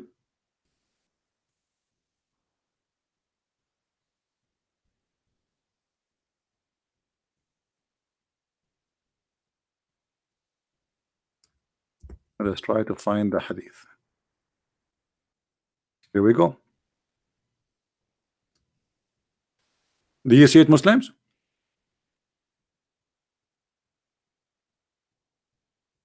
Muslim, do you see it? Does it say that your prophet, he forgot the Quran? But the Quran said, as Nu'man Khan, he said, no, because he will not forget, because it is Allah will. So how Allah, he said to him, you will never forget the Quran, yet the hadith says that Muhammad, he forgot the Quran.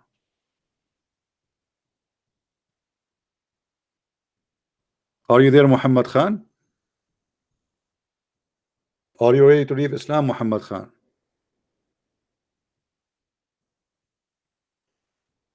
Muhammad, don't hesitate, my friend. This is your opportunity to leave this cult. It's obvious. It's in front of you. It is you who said to me, no, he did not forget the Quran because it's Allah will. And we showed you the verse and we said we agree with you. The Quran says, Allah said Muhammad will never forget the Quran. Muhammad said he forgot the Quran.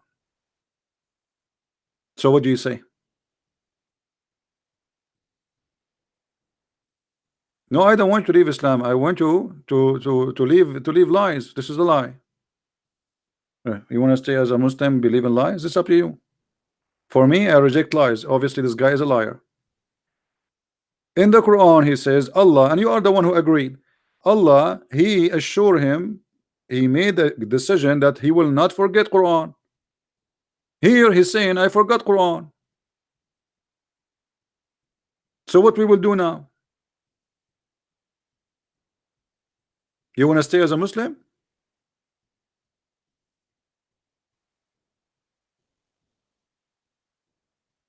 So just because you had a family, you will not leave Islam. That's not an excuse. So let us make it clear, Muhammad Khan. You agreed now that Muhammad is a liar, but because you have a family, you will not leave Islam. Correct, guys? That's what he's saying to us. Look what Muhammad is saying. I had a family and dots after that, which mean understand my situation. But that's mean you agreed that Muhammad is a false prophet.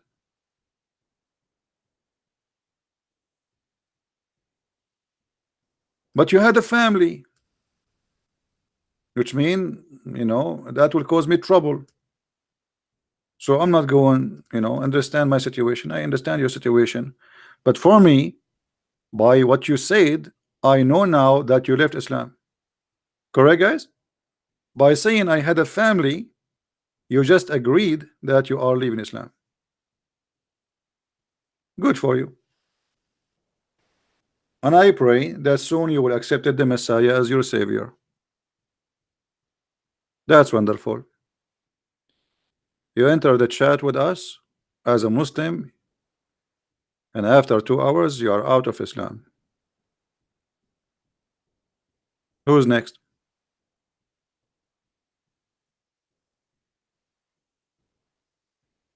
Muhammad obviously is lying.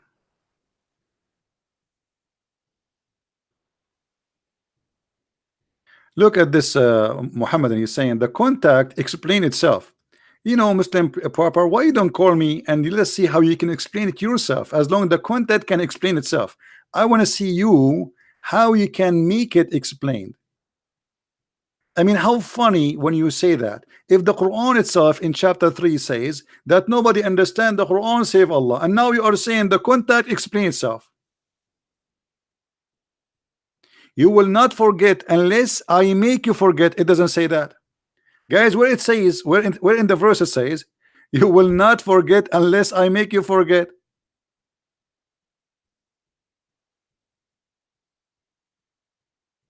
Guys, where it says that? Anybody can see me, show me where it says that Allah will make you say, will make you forget?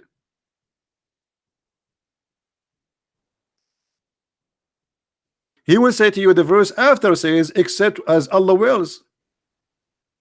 Right?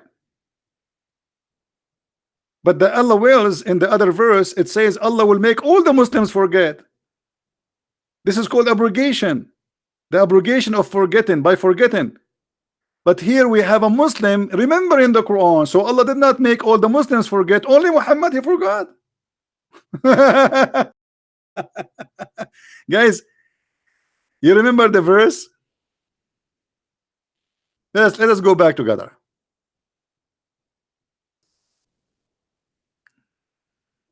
Let us go back together so we can laugh.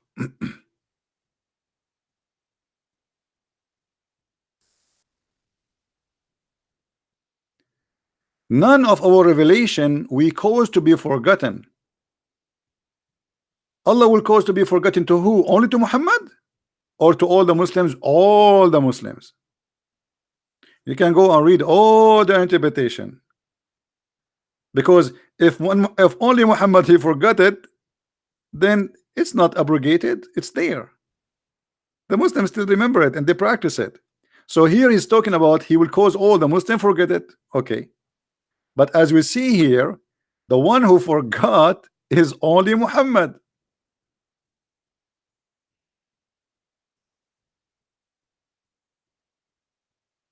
What do you say?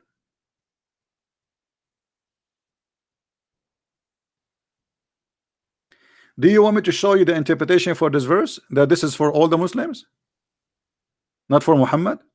All the Muslim will forget. The abrogation will happen to all the Muslim, not only Muhammad, unless you are saying to me Allah abrogated verses only for Muhammad. That will be funny, isn't it? Did Allah cause all the Muslims to forget in this verse and abrogated the Quran for all the Muslims or only for Muhammad?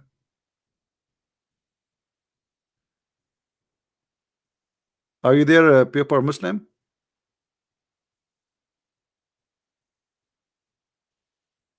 Was this abrogation only for Muhammad or for all the Muslims? This is for all the Muslims. But here Muhammad he got busted. In fact, it is Muhammad who kept forgetting the Quran. And Muhammad, in order to cover his ass, he come with this verse, fabricating it, says, well, Allah has caused me to forget the Quran.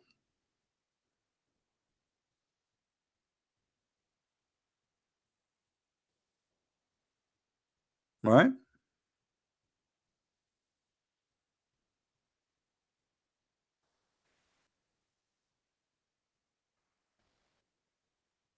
Do we have any Muslim have any comment?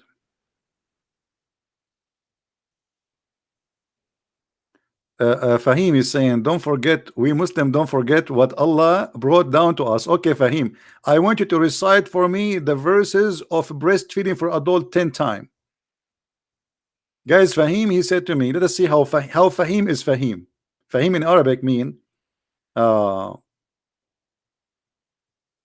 we have another gentleman who left Islam too. His name Abdullah Hussein. He said, I am also an ex-Muslim. I left Islam a while ago and now I am studying the Christian faith, and we are happy for you, my friend. Now we go back to Fahim. Fahim, he said, let us see where Fahim, what he said. He said, we Muslims, we don't forget. Let me see where he said that. Hold on. Fahim. I mean, he called even, I mean, his name is funny because Fahim mean a wise man. I cannot find his text. It's run. There's hundreds of text.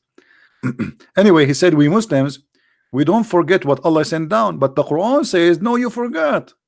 Don't you see? Allah calls you to forget the Quran, Fahim. Are you saying Allah is a liar? Fahim, he said, we Muslim, we don't forget what Allah he sent down to us. The Quran says, you are lying. Muhammad Khan is an ex-Muslim too. Wonderful. Muhammad Khan, he decided to leave Islam. Okay. Look like today we have a wave of people leaving Islam. That's wonderful. All right. Who is next?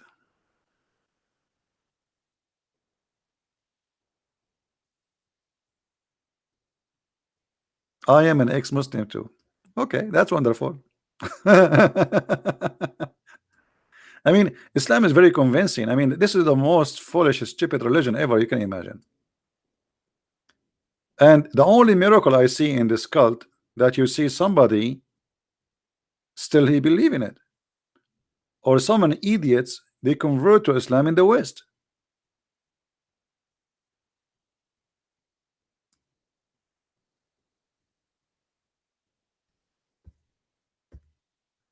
Do we have any Muslim would like to? I don't know. Are we out of Muslim today? All of them they left Islam.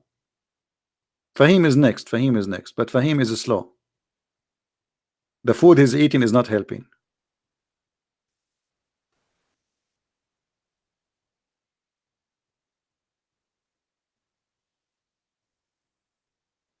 Any Abdul?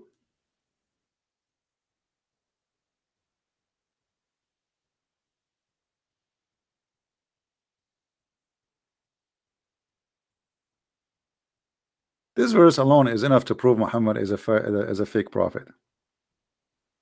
Allah causing him to forget Quran. I mean, how silly is that? The Muslim, he keeps spending the day, Bismillah, you know, and then Allah make you forget the Quran. As simple as that. Why? Who's a Muslim want to tell me why Allah he caused you to forget the Quran? What is the wisdom behind that? Did he find something wrong in it? He don't want you to remember what happened yesterday? What happened in Vegas, stay in Vegas?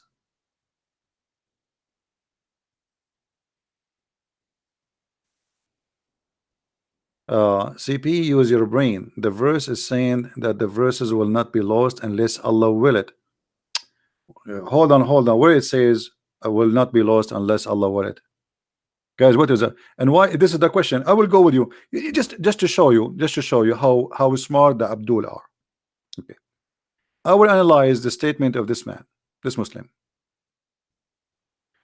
Solomon, player 666. He's an antichrist. All right. Wonderful.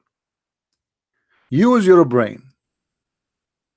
The verse is saying that verses will not be lost unless Allah wills it. Question. I'm going with you just for the sake of love. Why Allah want you to forget the verses? That is the most stupid statement ever. Allah, he gave you a verse, yet he wants you to forget the verse. And then the verse is not saying that Allah will give all the Muslims magical memory. Muslims had to learn and remember. Now, hold on. So how you say you Muslims, you say to us that we Muslims, we preserve the Quran in our chest. You just prove to me that you Muslims, you lie to us, because now you are taking the opposite defense. You are saying to me, no, we Muslims, we forget. Allah did not give us an extreme memory. We did for guys, is what he's saying? He is trying to convince us that we Muslims, we forget Quran. Okay, thank you. But this is totally the opposite of what you say. If we change the topic, if we say to you, was the Quran preserved? You say, yes, it's memorized it, brother. We memorize it. Allah never wrote the Quran. How you get the Quran? You say we memorize it. But now you are saying to me, well, we Muslims will forget the Quran. And this is what we are saying. You are saying to me that Allah did not give us perfect memory, but this is not the reason. Allah said in the Quran, I will cause you to forget the Quran, which means it doesn't matter you have a perfect memory or not. I will cause you. He will not cause you to forget all the Quran. He will cause you to forget the Quran he don't want. How you can answer that? Why Allah want you to forget the Quran? It's not you forgetting the Quran, it's Allah causing you to forget the Quran. Guys, does it say or cause to be forgotten? Does it say that? So we as a human, we forget. That's normal, that's true. But here is, this is not about normal things happen to people. This is about somebody, his name is Allah. He will cause you to forget the Quran. The question, why?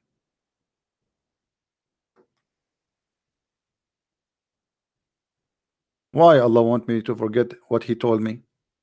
So Allah, he come to me and he says, my name is Zakir Naik, and I'm going to teach you teeth kebab, and today we are going to give you the recipe of how to make hummus. And then Allah, his name is Zakir Naik, he make me forget what he said to me 5 minutes ago. Why? What is the wisdom behind that?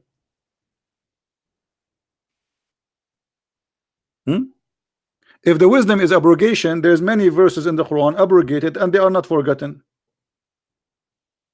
Why there's verses he wanted to forget, and what are they? And now how we know what is forgotten and what is not? How we know what is abrogated and what is not? Does the Quran have a list of what is abrogated? No.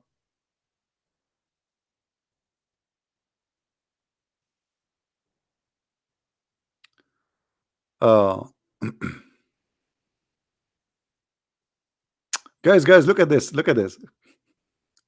I'm sorry, I'm sharing your text just for fun. You are an idiot. Read my reply. No, Allah is talking about verses being lost. Verses being lost. You use your brain. Okay, what is the verses being lost? I mean, who is the stupid here, guys? This guy keeps saying to us, verses being lost. You just said, guy, did he say verses being lost? Did he just say verse being lost? That's mean the Quran is not preserved. This is your words. This is have nothing to do with people. Is it the Quran given to the people? Who is the one who lost them? Allah?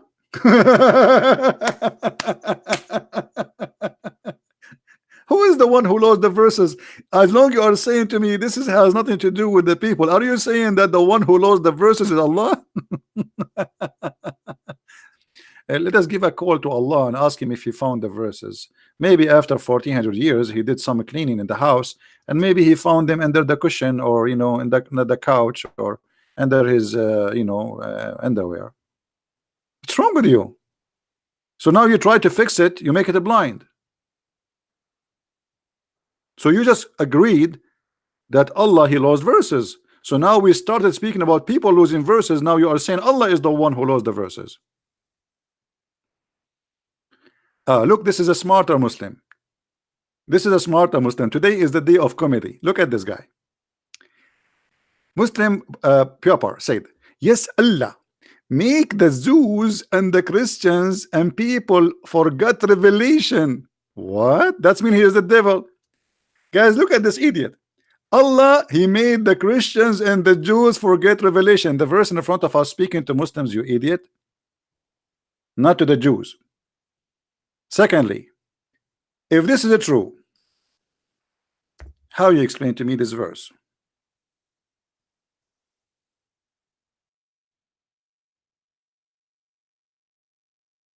And everybody will be laughing at you in a second.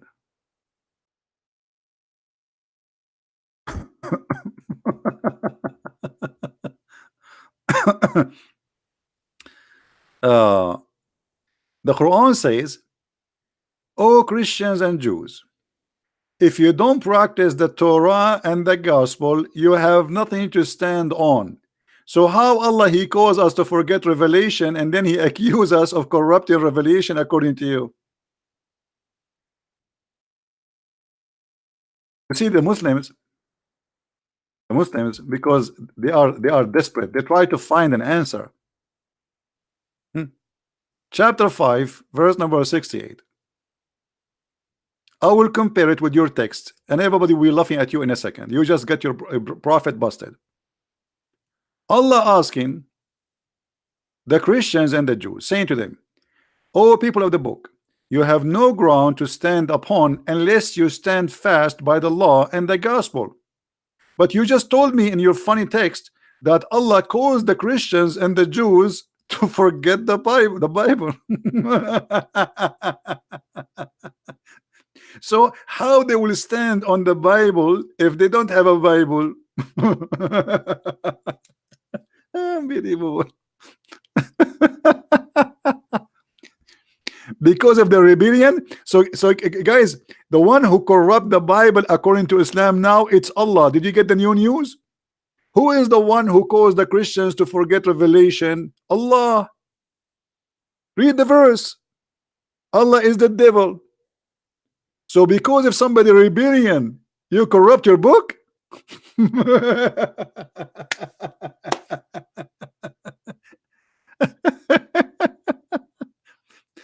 And in the same time, Allah saying to the Christians and the Jews, you better follow the book, but He caused them to forget the book. A proper Muslim, why you don't call me, man? You can be the best comedy for today. I am thick. What? They forgot all of the scriptures. No, they forgot some of the revelation. Okay, look at this, is stupid. They forgot all, not all, some of the scriptures. Hold on. But your God saying you have to stand upon the Torah, all the Torah, and the gospel, all the gospel. So if they forgot some of it, how is asking them to practice it? Abdul? And again, we go back to zero. What kind of a stupid God? He sent the book, He wants us to forget it. I mean, this is stupid. Secondly, the verse we are seeing in front of us have nothing to do with the Christians and the Jews, and you are a big fat liar. And this is my challenge for you. Show me one interpretation saying that this is about the Jews and about the Christians. This is not about abrogation of the Quran. Can you? Shall we? Hello? Hello?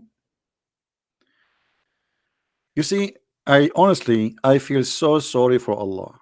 I mean, He could not get any high intelligent being to defend His cult. Look who is defending, and look what they are saying. They try to defend Him, but they expose Him and they get Him busted. And Allah now is suffering because of the stupidity of those answers. He claimed that those verses is about the Christians and the Jews.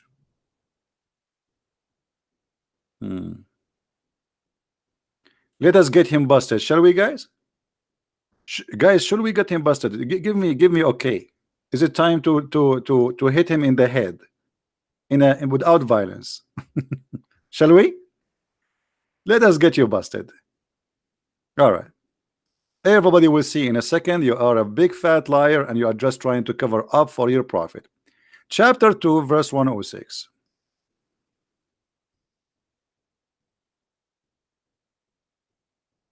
Everybody will be laughing at you in a second. This is for the Christians and the Jews, huh? Allah, He made forget the Christians and the Jews some of the scriptures. Read with me, you coward liar. When the disbelievers began to degrade, to write the matter of abrogation, saying, one day Muhammad he enjoined his companion with one thing, and the second day he forbid it.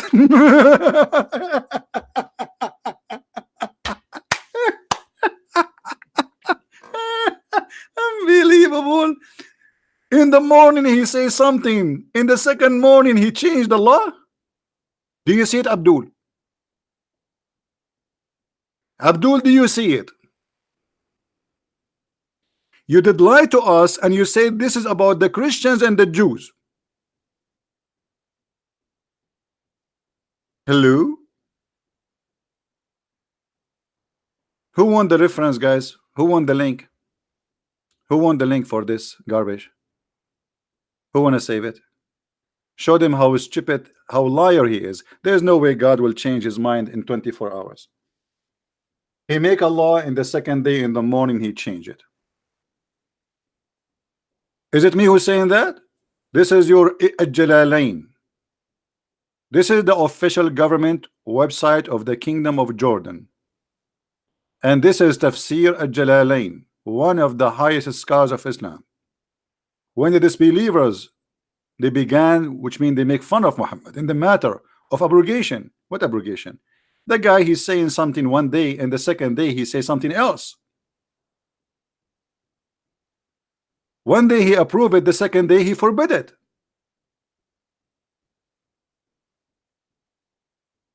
Do you see it?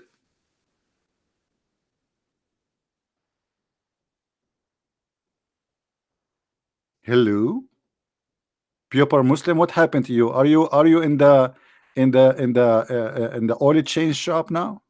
Are you going to change your oil? Jalalain is interpretation, but however, they are telling you what is behind the story. What happened to Muslim Abdul, who lied to us, says this is for the Christians, Allah made them forget the Bible. And not only that, you liar, the Quran says in chapter 5 verse number 14 that Allah will punish us because we forgot, not because he caused us to forget.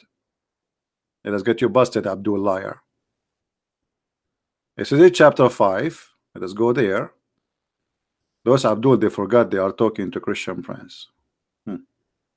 Don't forget that. Keep trying. Do you see? For those two who call themselves Christians, we did take a covenant, but they forgot a good part of it. Not he caused us to forget. Liar. And this is why Allah want to punish us, supposedly.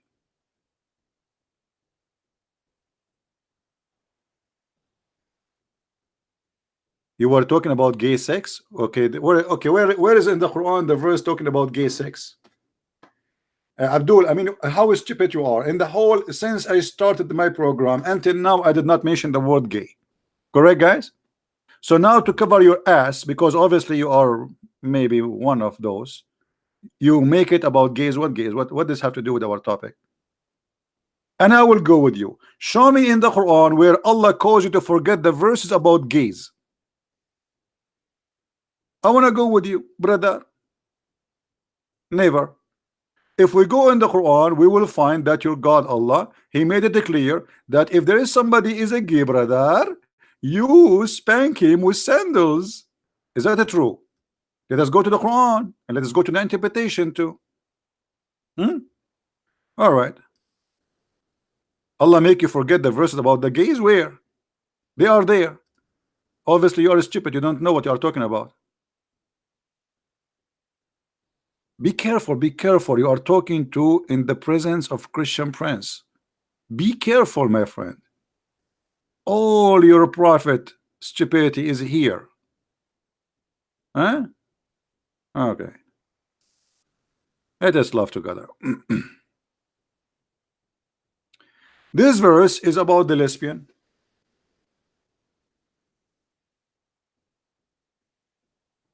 The verse after it, this is chapter 4 verse number 15, and this is chapter 4 verse number 16 about the gays. You said to us Allah he caused us to forget the verses about gays. You are a liar. They are there, brother. Read with me the punishment of gays in Islam, brother. And if two of your men, brother, they commit loudness, adultery, homosexual intercourse, punish them, brother, insult them, beat them with sandals. You beat a gay with sandal, he get horny. The punishment of gay in Islam is to beat him with sandals. And you just told us that Allah made you to forget the verses. Where? They are here. Hello? Hello?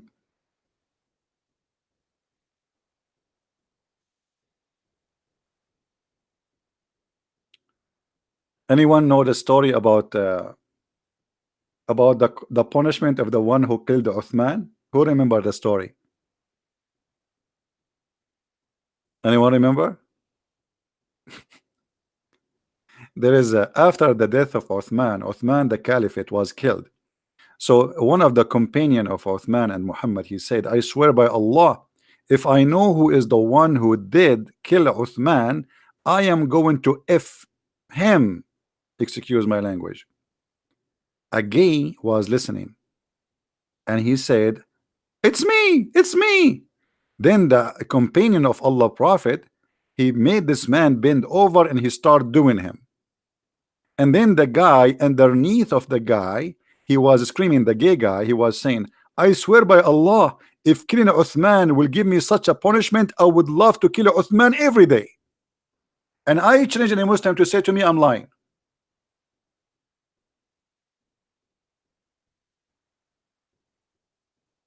Hello?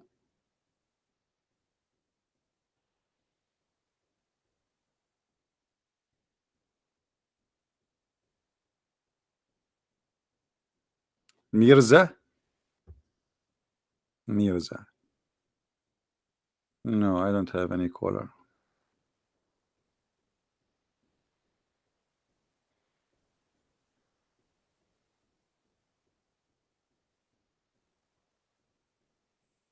Hello? Do we have any Mayday? Mayday.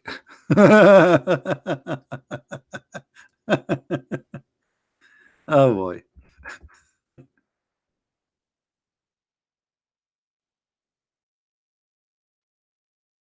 You know, one of the reasons the Muslims don't debate me is me being me. Which mean, I mean, how they can debate such a person like me? They will be cornered. They will be, you know, I mean, it's going to be a disaster. And that's why they will avoid getting even close to me. This is why Shabir Ali, although they want to debate many known people without mentioning their names, but they will not get close to me.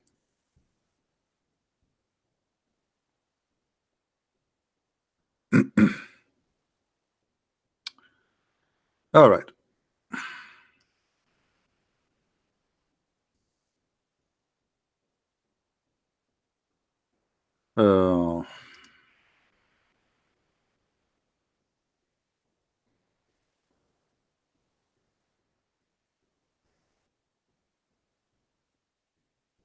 Hey guys, don't forget please to subscribe to my other channel because soon we will start broadcasting there. I did not start, I was supposed to start today there, but I noticed still we are very low in the numbers of subscribers. So please, the admins, they are posting for you the link for YouTube. Don't forget please to subscribe. All right. Now I think it's time to put for you some relaxing view in the screen to forget about Allah and His Messenger. Very beautiful. I mean, who is better than Allah? I mean, we need to come on. Nobody can come with such a thing like Allah. Nobody. No one. Trust me, no one.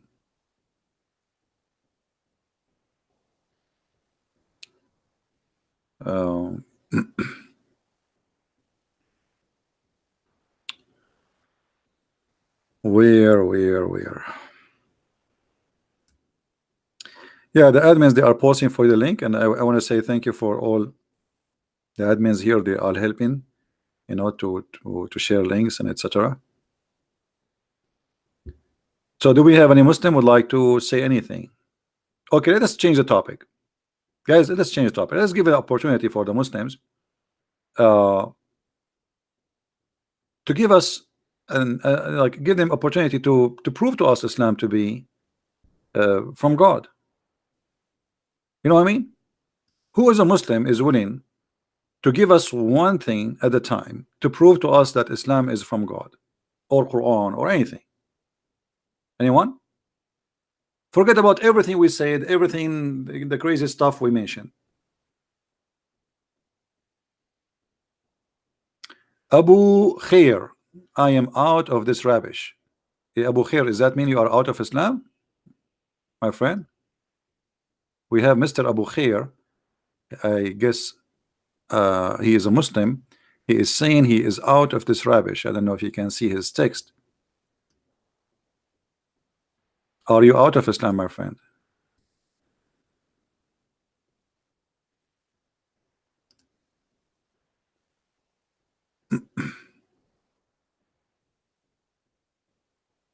All right, good for you. Happy for you. Today we have many people left Islam. That's wonderful. So who is a Muslim want to show us one good thing about Islam or something can prove Islam to be from God?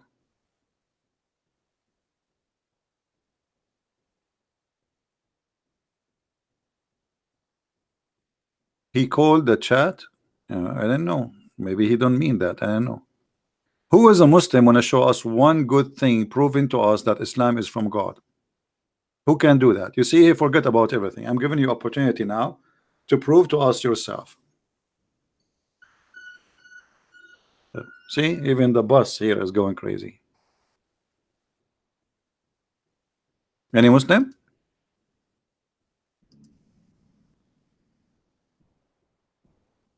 What about we talk where Allah he put the sun sitting in the murky water, which is going to prove to us, as long the Muslim they don't want, which is going to prove to us that Allah is God. Allah is the only God who knows where the sun set. He discovered that long before anyone. He discovered that the sun set in the murky water. And by the way, I am an Arab, and I say to you, I saw that with my own eyes. In the Middle East, brother, the sun always set in murky water. Is that true, Muslims?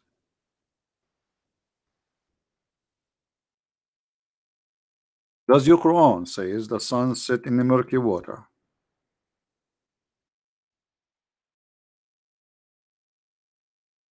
Hello?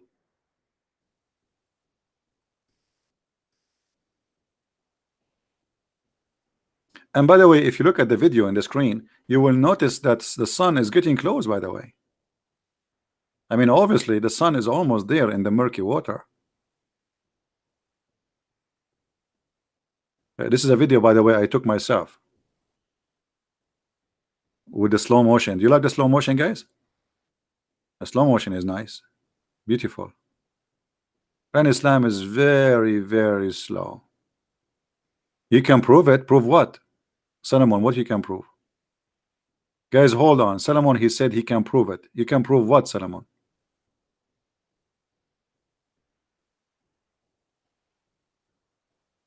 Solomon, you can prove to us that the sun set in the murky water?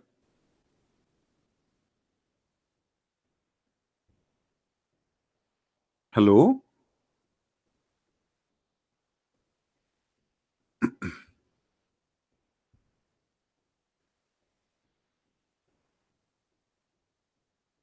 Yeah, which sun? Because the Quran says there is two suns. There is two east and there is two west. Have you ever heard of a God? He knew this, that there's two suns. There's two east and two west.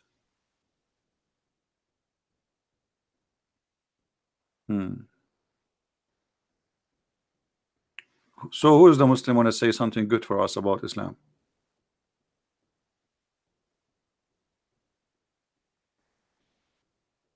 Will make them forget? Where it says will make them forget? Guys, either this guy is a stupid or he is a stupid. Where the verse says what? It says will make them forget. He will make them forget. Okay. Okay. Allah will make them forget. Who will make them who? We go back to zero. Hold on. We go back to zero. Abdul, Solomon. Allah will make them forget who? You are the one who said this is for the Christians. Are you? Allah will make who forget the Quran? Let us go back to zero, Abdul.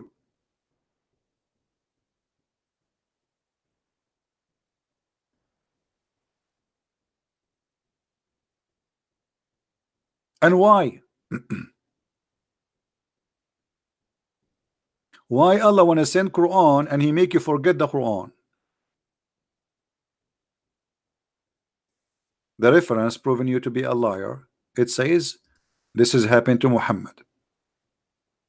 Correct, guys? We showed you the interpretation. This guy is a certified liar. Here everything we say we prove it. Everything we say we prove it. Muhammad he lie, he fabricate his lie, and he changed his mind second day, and people start making fun of him because something he say in the morning and afternoon he have different law. Who is saying that? You're scholars, not me. So this is not about really forgetting. Correct, guys? There's no way he forgot it yesterday. What they are talking about here is about he is a false prophet. They get him busted. How you are a prophet? God gave you an order in the morning, and then second day you come with a new law, the opposite from the first one. So this is not about really forgetting as much as he's stupid.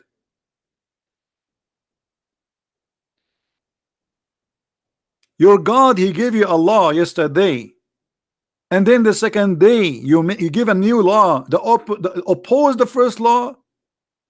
Why? It doesn't say after a century, it says the second day. Do you see it, guys? Guys, does it say that, or I'm making things up? Read with me. When the disbelievers began to dry the matter of abrogation, saying that one day Muhammad enjoins his companions to one thing, and then the next day he forbid it. So in the morning he says do muta, in the afternoon he said don't do muta. In the morning he said don't marry Christian women, in the afternoon he say marry Christian women. Allah forbid you, brother. Allah forbid you from doing muta, brother. But yesterday in the morning, brother, Allah allow us to do muta.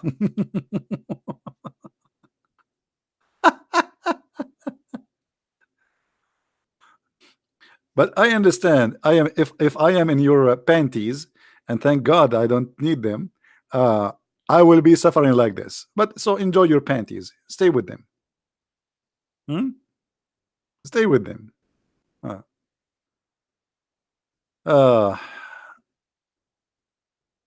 Okay, what? Look at this guy, guys. Look at this. Look at this. ZB. Look.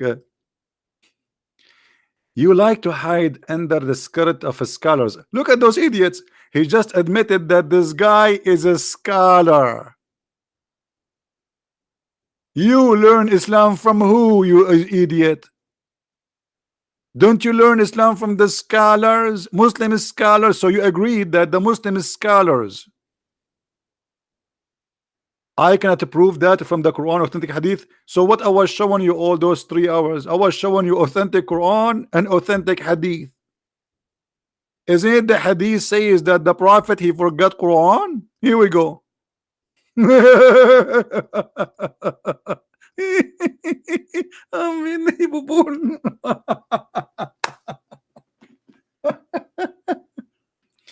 You are hiding under the skirts. No, I'm hiding under the skirt of Muhammad. By the way, do you know that your prophet, he used to wear the skirt of Aisha too? Yes, and now I'm hiding under his skirt, Aisha's skirt. I don't want to tell you what I can see, brother. You don't want to know. Is that a hadith? Is it authentic hadith or not? Is this hadith authentic or not? Muhammad forgetting Quran.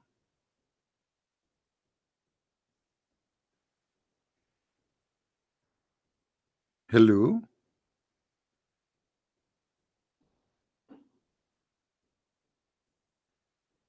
Hello?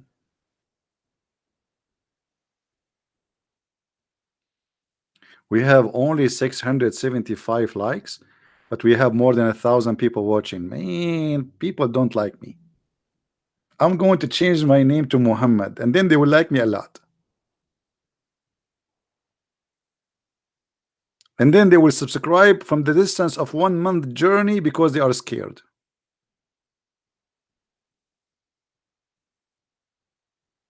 Is that authentic hadith, Abdul, or it's not authentic hadith? What happened to this guy? He's dead.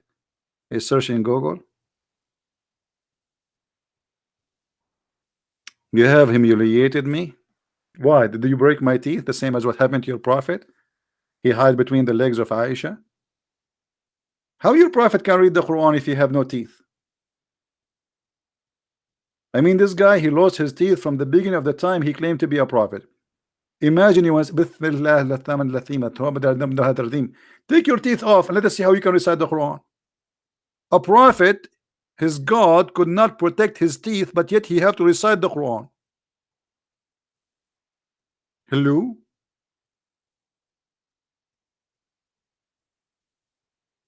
The sun set in my neighbor pool every day. I hope the sun you are talking about is not your neighbor wife, because that will be the job of Muhammad to look at. My neighbor, his wife, her name is Sunny. So the sun set every day in the pool. I see her every day, brother. Her name is Sunny.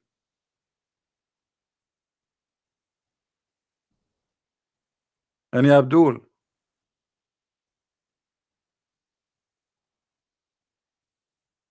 Prove to you that Aisha, hold on. Guys, prove to us, hold on. I mean, those Muslims are asking for it, aren't they? Hold on.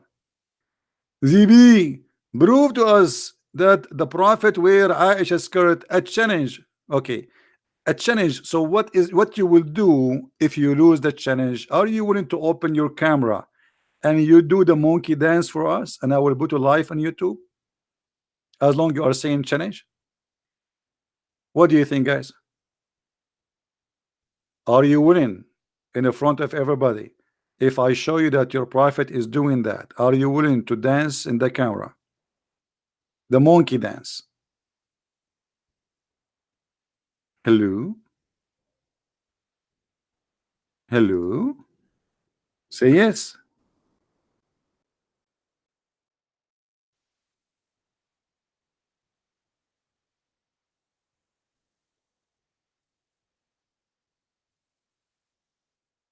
Did he say yes?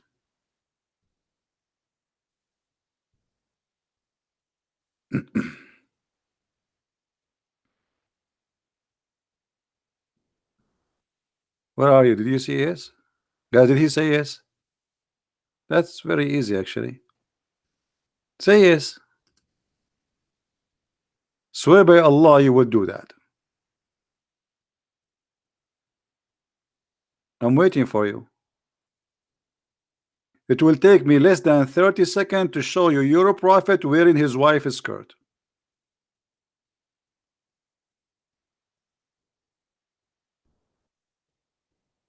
Hello? Look like you are not sure.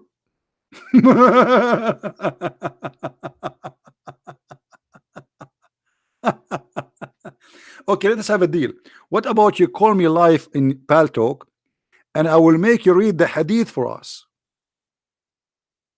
Only, I don't want you to do anything. Don't do monkey, nothing. You read the hadith for us. Is that fair, guys? Is that fair? You read it. Whatever is in the screen, you read it. Who dare to do so?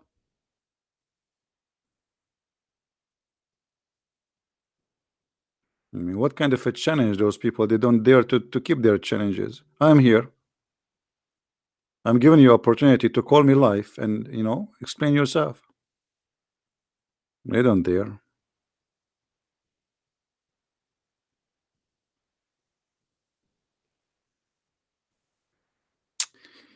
Anyway, guys, we don't wanna be out of Muslims in one day. I mean, we have to leave something for tomorrow. I don't like to talk to you anymore. Did you tell your mom about that? Be honest with me. Did you tell your mom that you don't like to talk to me anymore? Please tell me the truth. Did you tell your mom? I told my mommy I don't like to talk to you anymore.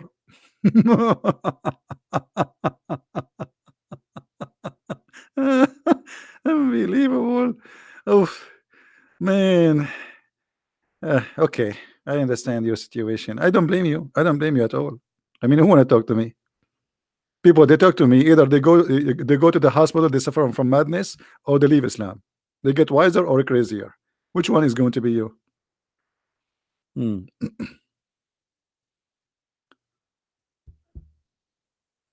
Anyway, guys, again, don't forget to subscribe for the other channel. The admin, they will post for you the link.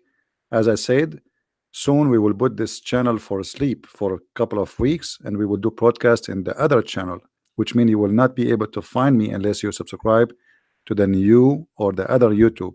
There we have a couple of thousand only, so we want to move a lot of people as a backup for that channel. The admin, they will post for you the link, and they are posting it as you see, so please don't forget to subscribe. All right.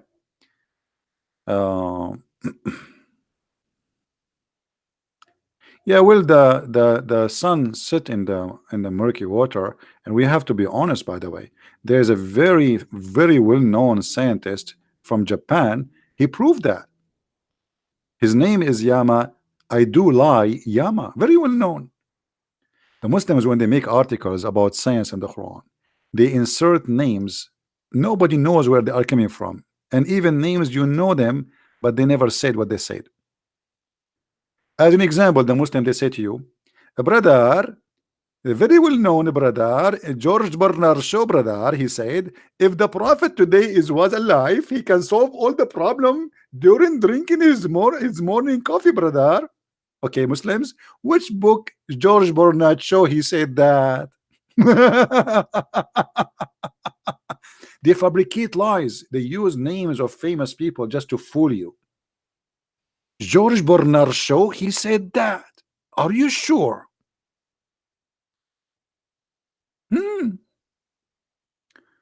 Okay, well, maybe a year or 10 years or 20 years, God knows. Christian Prince, he will die.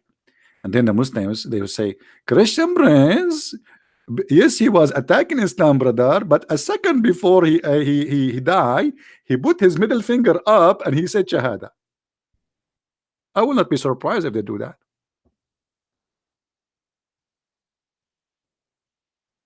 Everybody convert to Islam, brother.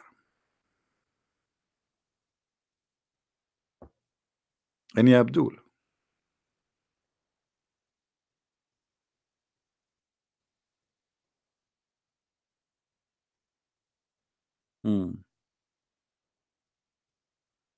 Do you know the guy, his name, I forgot his name. I used to watch him when I was a kid. They have him in TV in the Middle East. Captain Cousteau, you know, like they dive in the ocean. So I used to watch his program. The Muslims, after this guy died, they made him convert to Islam. Anyone, you die tomorrow, you will be said you converted to Islam. Trump, he died, they will say he's a Muslim. He became a Muslim. Just wait. A cult of Satan who cannot back itself, he fabricate lies, because cults only stand on lies. They have nothing real, and they cannot stand for a truth. So they need to lie in order to make their religion, or their cult look like a religion.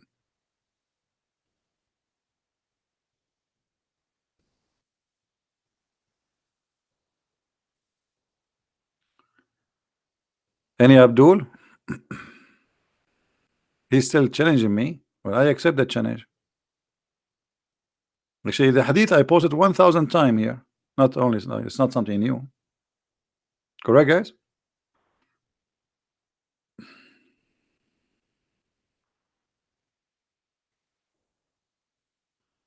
And actually, the hadith is just right in front of me. It's in the front of me in the screen, waiting for the Abdul to dare to say yes. Hello. And because he knew that what will happen, he will not call me.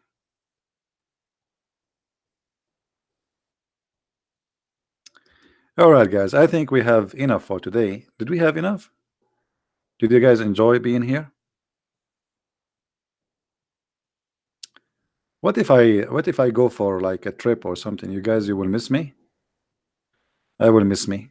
I will watch my videos because I miss me. And I am like Muhammad. I say something in the morning, I forgot it. Then now because I'm lucky, I have videos, so I play my videos so I can remember what I said in the morning. And Jibril, you know, he will help me. Jibril always. Jibril, the hummus guy. I mean, even Jibril is a joke. This guy Jibril, he come to Muhammad only when Muhammad want to do poo-poo. Have you ever heard of a God? He sent his angel to his prophet when he is doing poo-poo. I mean, can't you wait? I don't want to see Jibril in the bathroom. I mean, leave me alone. Imagine, let me show you, because they will say he's lying. Imagine you are now a prophet of Allah, and Jibril is coming to deliver you something. When he wait 24 hours all day, he don't come to you. The second you go out to go to the bathroom, now he wanna talk to you. I mean, this is not even fair. This is chapter 1, verse number 1 in the Quran, brother. The book of Asbab al-Nuzul, which means the reason for the verses to come down. Read carefully, brother. Read carefully. What a drama. It says that the messenger of Allah, Allah bless him, whenever he went out, which means to do, excuse me, to do poo-poo, he used to hear someone calling him, "Oh Muhammad." And whenever he heard this, he used to flee, like, you know, like, what the heck? Why the prophet he flee? Oh, you guys didn't see the screen? Oh, sorry, I apologize. You didn't see the screen. Jibril did not inspire me. He just did. Do you see it? I mean, obviously Muhammad is a prophet. Look at this. The guy, Jibril, come to him only when he want to do poo-poo. Muhammad unzipped, he said, and then he heard the voice, "Oh Muhammad." And then what Muhammad he do, brother, when he hear the voice, he flee. Have you ever heard of a comedy show like this? Even Charlie Chaplin cannot do that.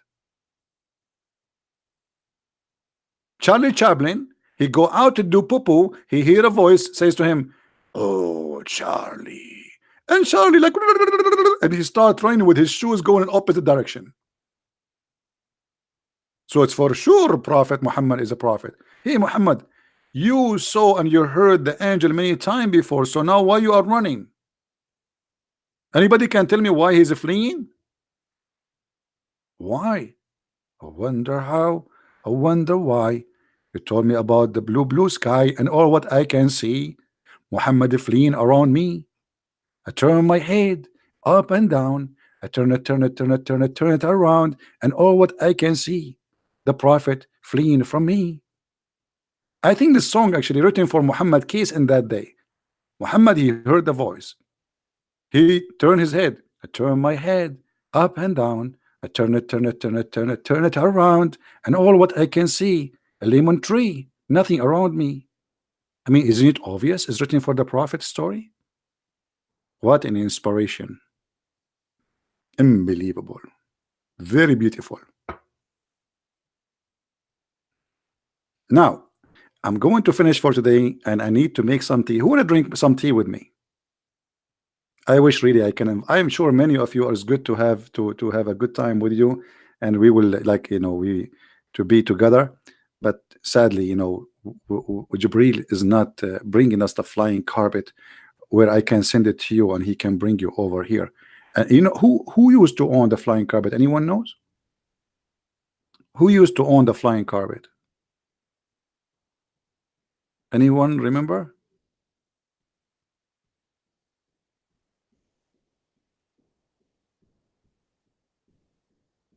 Nobody remember? Solomon. This is all the news. It's my dad, brother. Because brother, we Arab, we are pirates, and we hijacked the Solomon ship, and we took the carpet from the ship, brother. And then my dad, brother, he can bring me to America by the carpet. I did not pay for ticket, brother. I passed all security, immigration, and Trump could not stop me by the help of the flying carpet. And by the way, don't just keep that secret, because I don't want the FBI to know about the flying carpet in my house. And then they will go and they come and they arrest me because they will accuse me I'm smuggling immigrant. Flying carpet, Muhammad. I mean, even flying carpet in your book. I mean, what is left? What is left? Even a flying carpet. I want to get one.